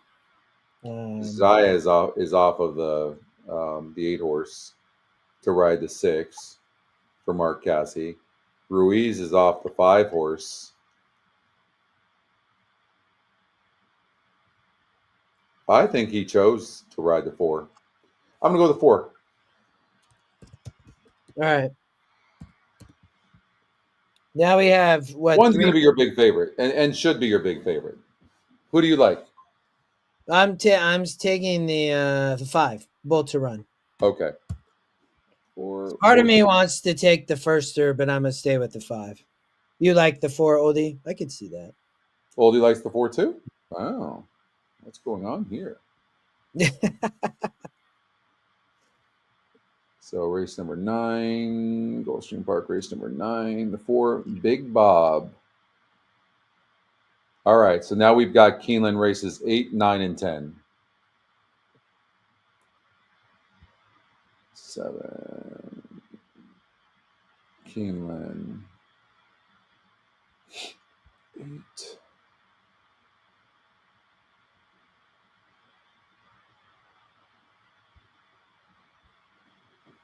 All right. I think we can throw out the 7 horse and the one's a first-time starter. The race simulator doesn't like, but let's just see if there's any good workouts. Nothing really to speak of. Sherry DeVoe and but this horse, it's not getting picked up by the E morning line. It's not getting picked up by the win percentage on the 1. It's not getting picked up by the race simulator, so I'm going to just throw that out. The 9 horse, 7-2, Snow Tea.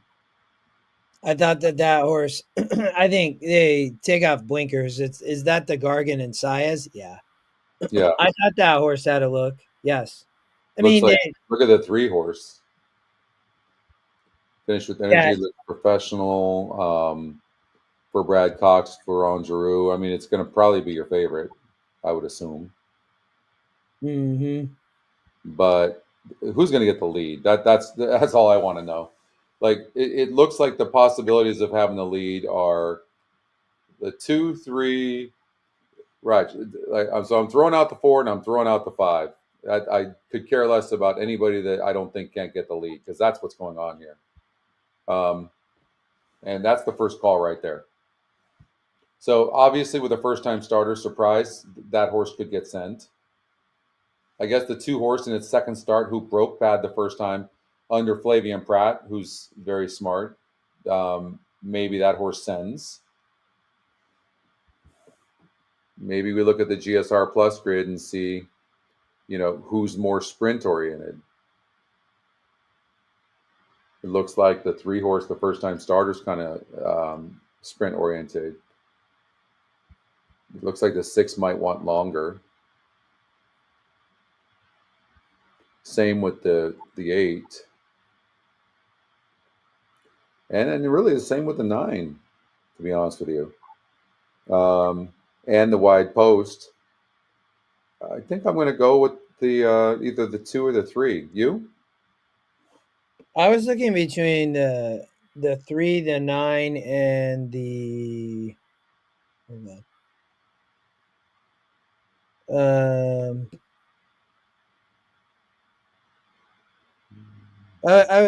I'd be between the 3 and 9. I was really trying to figure out if the 6 has a shot, to be honest. I don't remember that horse at Fairgrounds, but they debuted there.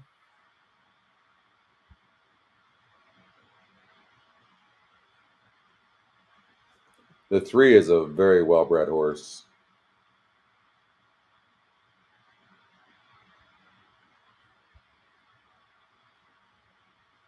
This is a really nice. Look at it, nice bullet work here.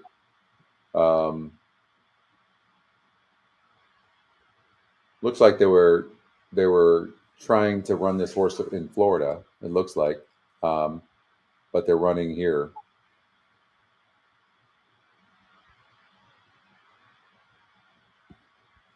I guess as a long shot, the 6 horse could get the lead. Looks like the 6 is pretty fast under Loveberry.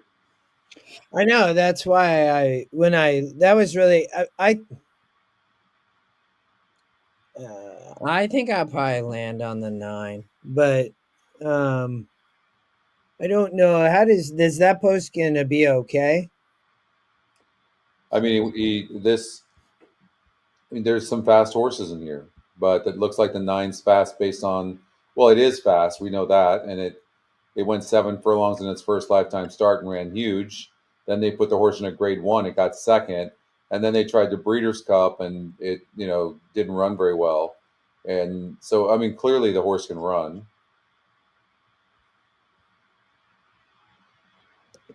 The 3 is owned by L&J Foxwood, so they've got nice horses, and the 3's 2-1 E Morning Line, good connections, but Pratt's smart, and you got Chad Brown.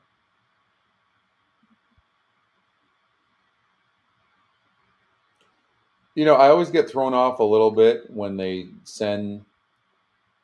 Chad Brown sent this horse, this maiden special weight, to run at Tampa instead of running at Gulfstream Park. I mean, sometimes they send nice horses up there, but by the most part, they'll run at Gulfstream Park. Why not? So I get a little bit nervous, but Flavian's jumping on. 3's down 1 on debut, huh? Okay, let's look at that. Devious Intent. Yep. Over at Hoosier. She earned $278,000. I don't know. What do you think, Justin? I keep for some reason thinking this 6 horse is just faster. But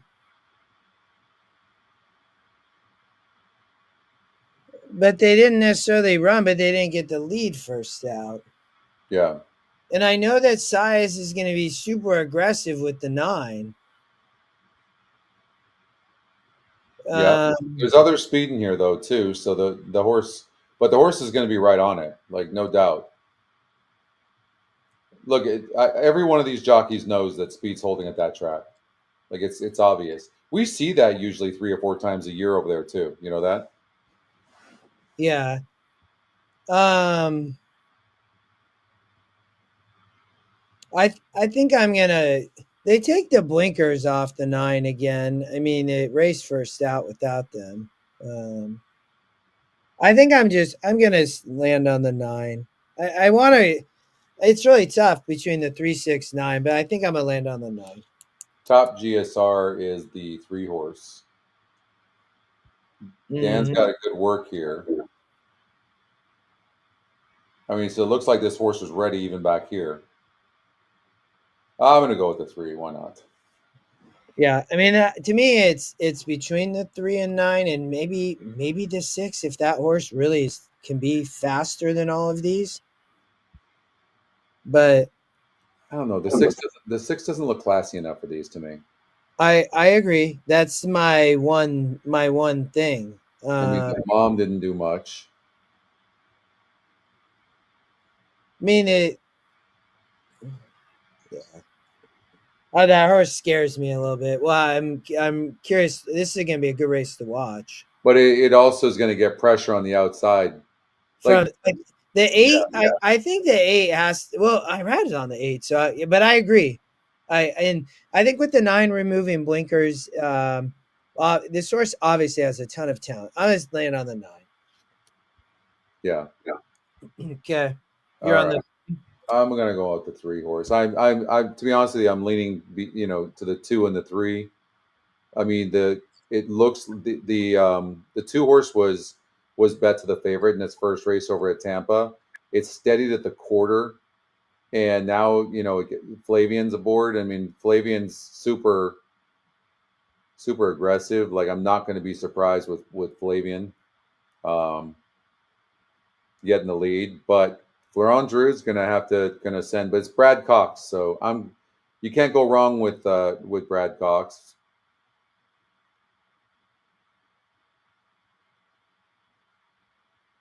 Yeah, no, I agree. Yeah, I'm gonna stick to that. So okay, let me put that in. Bill likes the 2. Bill likes the 2. Yeah, and I agree, Patrick. The 6 is really fast. I actually think the 6 will probably Girls Rock is going to get the lead. But so why do you like the 2 horse so much, Bill? Well, you just say it's going to crush with Pratt, but why? And maybe it's definitely a possibility. the truth is the horse that's supposed to win this race easily is the 9. Yeah. Right. Mm-hmm. I mean, this horse was second in it's grade 1 placed. We shouldn't even be handicapping this, right? It should just be a done deal. Well, yeah, and that's probably what's going to happen. It's going to be the 9 or the 3. Oh, the 2 had trouble.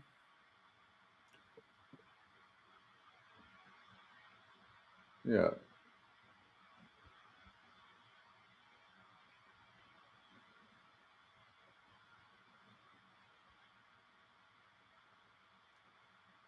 Yeah.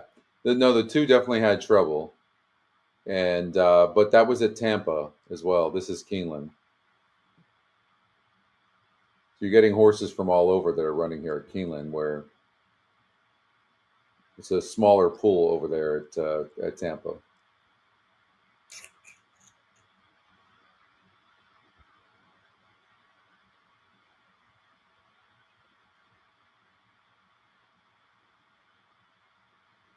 He's taking a chance with a 5. Really? Second time starter. Good. 150,000 maiden claimer off the layoff. You know, it's so funny. I actually like horses like this because I feel like the horse has some sort of issues and they ran it for a tag, but not a cheap tag. They're like, okay, if we lose it. But then they go, okay, ran good. We're really happy with it. Faced 9 other horses. Now we're going to drop. Now we're going to take our time. All of a sudden you got really nice workouts, a layoff. You see this all the time. Absolutely, this horse has a look in here. Absolutely can understand. The only thing look, it does have some sort of early speed.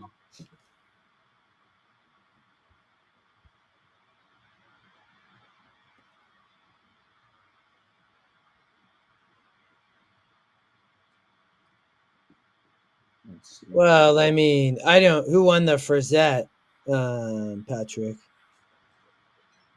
Let's see here. So wait, so let's Chris Couples. So maybe you're gonna make me play the 6 actually, because so I saw that work, and Carolina's Smoke Show actually had a big. I mean, that horse ran well at Fairgrounds. I mean, maybe Girls Rock has a big shot. I don't know. I still 369. That's how or 9. I would be 9, I guess. 963.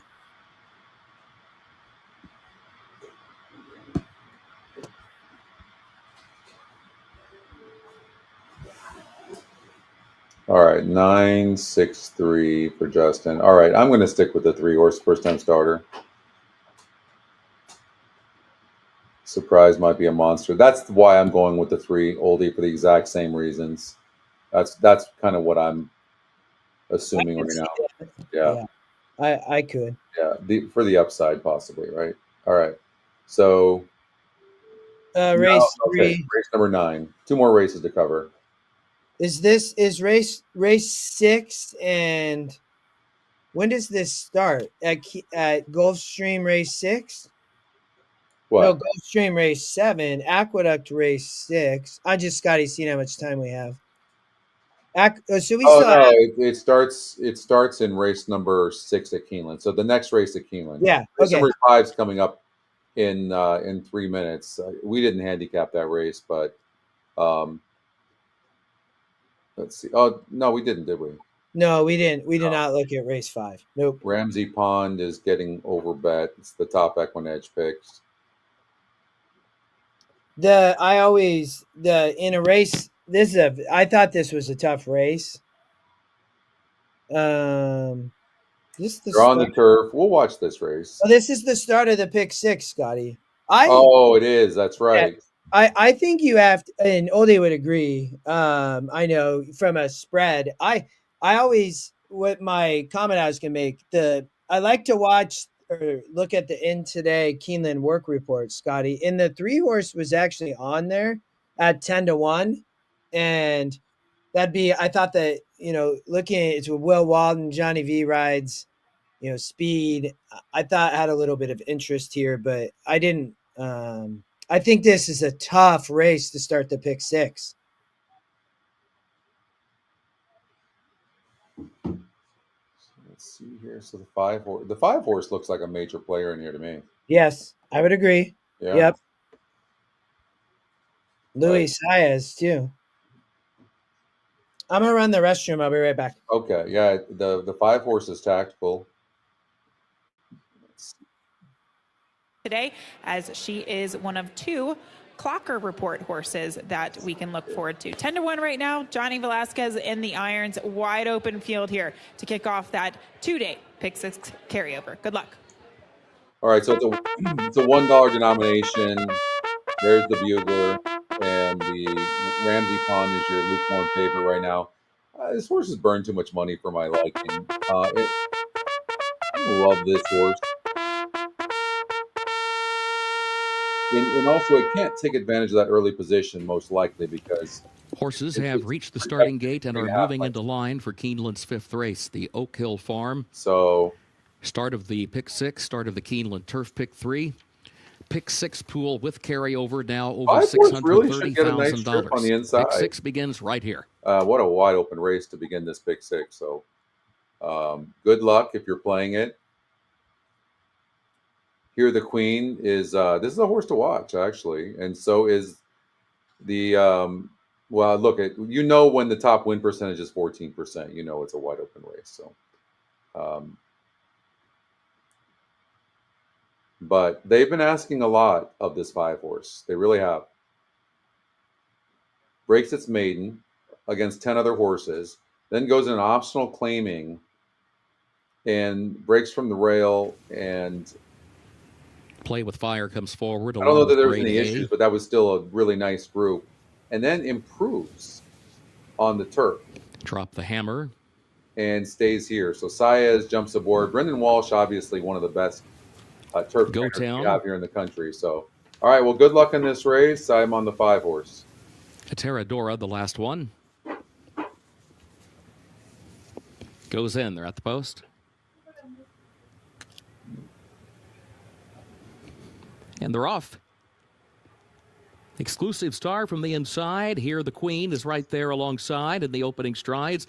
Here the Queen pokes ahead in front. Exclusive Star fights right back, though. And here comes more company. Go Town far outside. Grade A, 3 lanes off the rail. All as they head into the first turn. They still stack up 4 across. It'll be Grade A, 3 wide into the turn to take a narrow lead. Exclusive Star is going to save the ground of that bunch to the inside.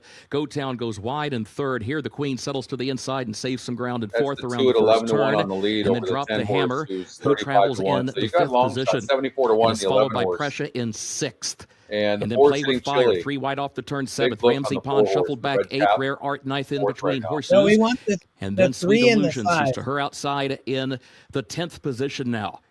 And is followed by Minnesota Money next to last in a gap of 3 more lengths back of that one. Terradora is last of the 12th. 22.2 at the quarter, 46.42 seconds for that first half mile. Exclusive Star against the rail, leading Grade A by 3/4 of a length. Go Town is toward the inside now in third onto the far turn, followed by Pressure in fourth. Play with Fire moves up 3 wide and 5th, now taking 4th ahead, still 3 lengths off the lead, followed by Drop the Hammer, then Rare Art. And Rare Art has to go wide. Here comes just the 8 have horse over a quarter mile to go here, top of the stretch, and is still 7 lengths from the front. Exclusive Star into the stretch has opened up on a 5-length lead. As Play with Fire is giving chase, but is second. Rare Art still a lot of work to do. Third, Terradora, and here the Queen are coming late. Now Terradora, and here's the Queen, and Ramsey Pond are all coming down the outside. A Terradora, Ramsey Pond, a Terradora, Ramsey Pond, Jose Ortiz from deep in the pack to win it. A Terradora second, here the Queen third. Play with Fire fourth. But 112 is your order of finish here in the 5th race from Keeland. All right. Justin, we've got 2 more races to cover. We've got race number 9 at Keeland. Let's get there and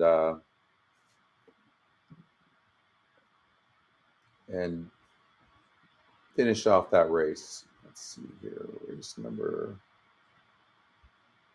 There we go. And let's go.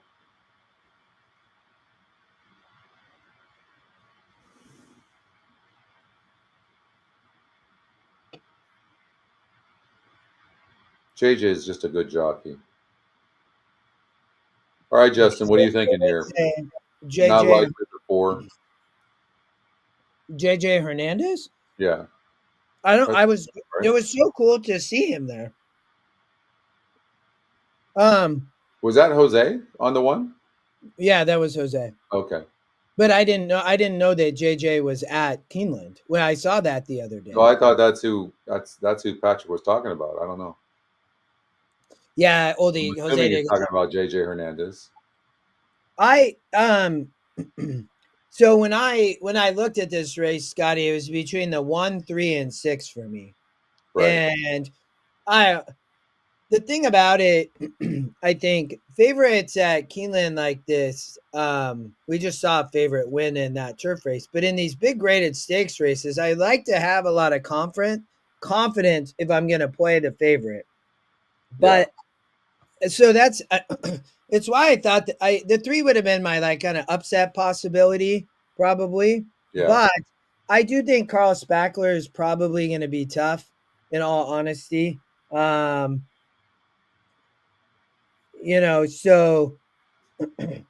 I'd be on the 6. Carl Spackler, huh? Yeah, I mean, it's a nice horse for Chad. I mean, it's grade 1 winner, ran in the Breeders' Cup Mile, right? I mean, has one here at Keeland, one at Saratoga, debuted at Saratoga.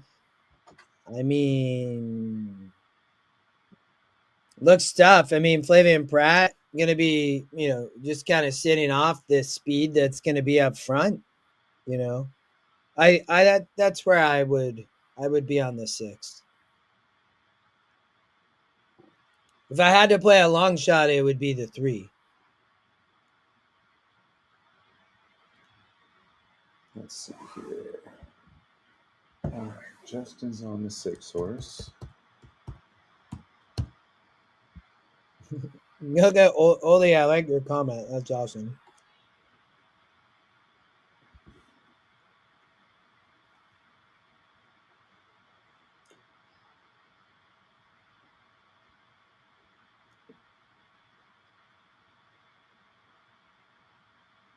I thought we might. I mean, I know integration showed up here, but I don't know.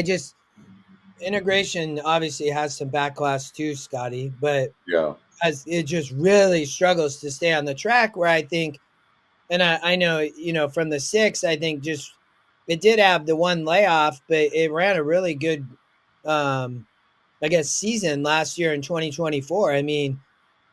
How do you complain when you win 2 grade 1s, a grade 3, and some stakes races, and you run the Breeders' Cup Mile, and then you come back? So I just had concerns with all the layoff lines on integration. I'm really surprised to see integration at 8-5 on the E-morning line, but don't like to see that. And Carl Spackler has not been seen since the Breeders' Cup Mile. I mean, maybe they're just. Now it's time. They're going for a new season here, and it looks like they did the same thing. Like this horse was laid up from 2023 and didn't show up until May, and then had a nice season. And maybe they're doing the same thing for this 5-year-old. I don't know. 7 wins and 11 lifetime races. Flavian Pratt's aboard. Yeah, in Oldie, I could see that integration wants to go longer. I mean, that's what the GSR says, right? I mean. It shows 9, 10, 10 and a half on the I believe, if I remember right. Yeah. Yep. Yeah, it shows once longer. So look, Carl Spackler has more wins than this entire field at this surface and distance. So I gotta go with the 6 horse. It's just not a great group, right? I mean, but I do think the 3 could run a good race.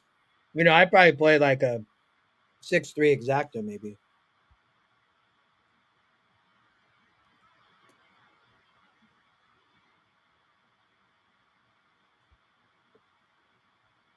All right, one more race.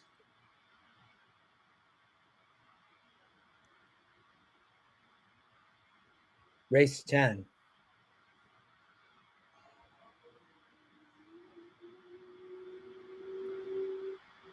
I agree with you on the 3, by the way. The 3 had trouble in its last race. If you throw that out, like, it's not really run a bad race, has it? But no, yeah, I mean, yeah, but it's just certainly it's not at the class level that the 6 Carl Spackler is, for sure. And I mean, is also off the layoff, so they're both debuting here. But yeah, I mean, it's very hard to when you look at a horse like this, and won both those races at Colonial and Aqueduct, right? Then, I mean, that City of Hope mile, I mean, ran back-to-back mile races and was not awful. No, but I just, and to your point, had trouble. I think it's Carl Spackler just seems better. So it seems like Carl Spackler would really have to falter for some reason. But that's right. The 6-3 exacta, because so much money I think will go to integration, Scotty. Yeah. That I think the 3 is maybe the horse in the exacta. Could be. The one has class though. Yeah. It does. And the Tory's going to have that horse running good. I'm sure they're going to be ready. McGahee is 14% off the layoff, but Spackler just looks like a different ball game in here. So, all right, let's go to race number 10 and finish this off. Let's run the race simulator. Justin, I'll be right back. Yeah, you're good.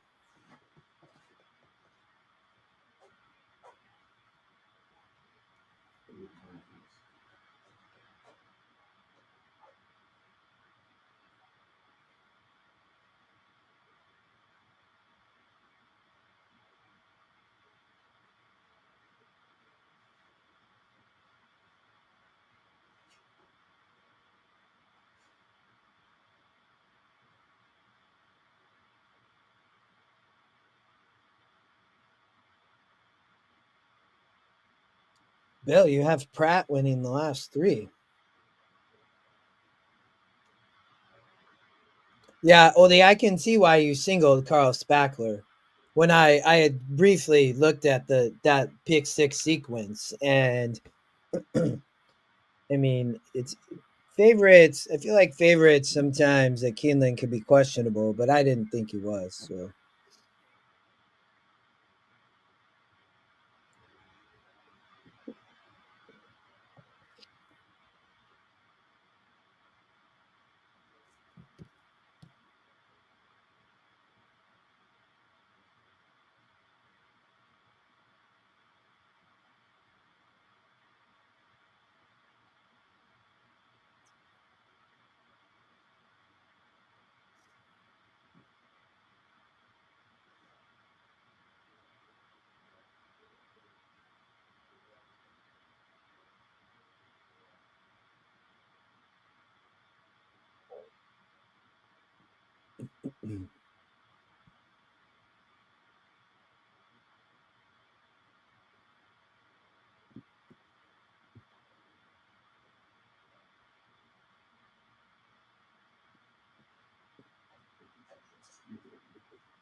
All right, Justin. So what'd you come up with here? Wow, I'd like another easy race. Well, I thought the vertical line is like crazy. I did think that this race was easier than some of those Tapeta Gulfstream races. Gulfstream race 6 minutes. Oh yeah, and race 6 now part of it, so that's great. So for me, I didn't think this was quite as hard, Scotty. I did think you could probably narrow. I didn't think the 1 was a single though in the sequence. I ended up putting the 11 on top. I mean, it's Peter Urton, it's Flavian Pratt, it's dropping an SOR. This horse looks to be working well, has a bullet 2 back, and then, back in January, prior to that first race, had a bullet. I think that horse definitely needed a race. Yeah. And the morning line really likes it. It is also working really well, as I mentioned. So I thought that horse from a bit of a price, I bet it takes money though. It's probably going to be the second favorite after the 1. I mean, the 11's, I do think it's going to take a lot. I thought the 2, the horse you're on, had a look, and then the first timer Cherie DeVoe, because Jose was riding, I looked there also on the 12 Tavern Time. I thought it was kind of a cool name of a horse too, but or not first timer, but they come to Keeland. Obviously, they've been at Churchill and we're at Keeland last year. So, I mean, they gave this horse a race. I mean, but I'm landing on the 11. Try to beat the 1. I think again, Irad Fletcher probably gonna be the favorite on the 1.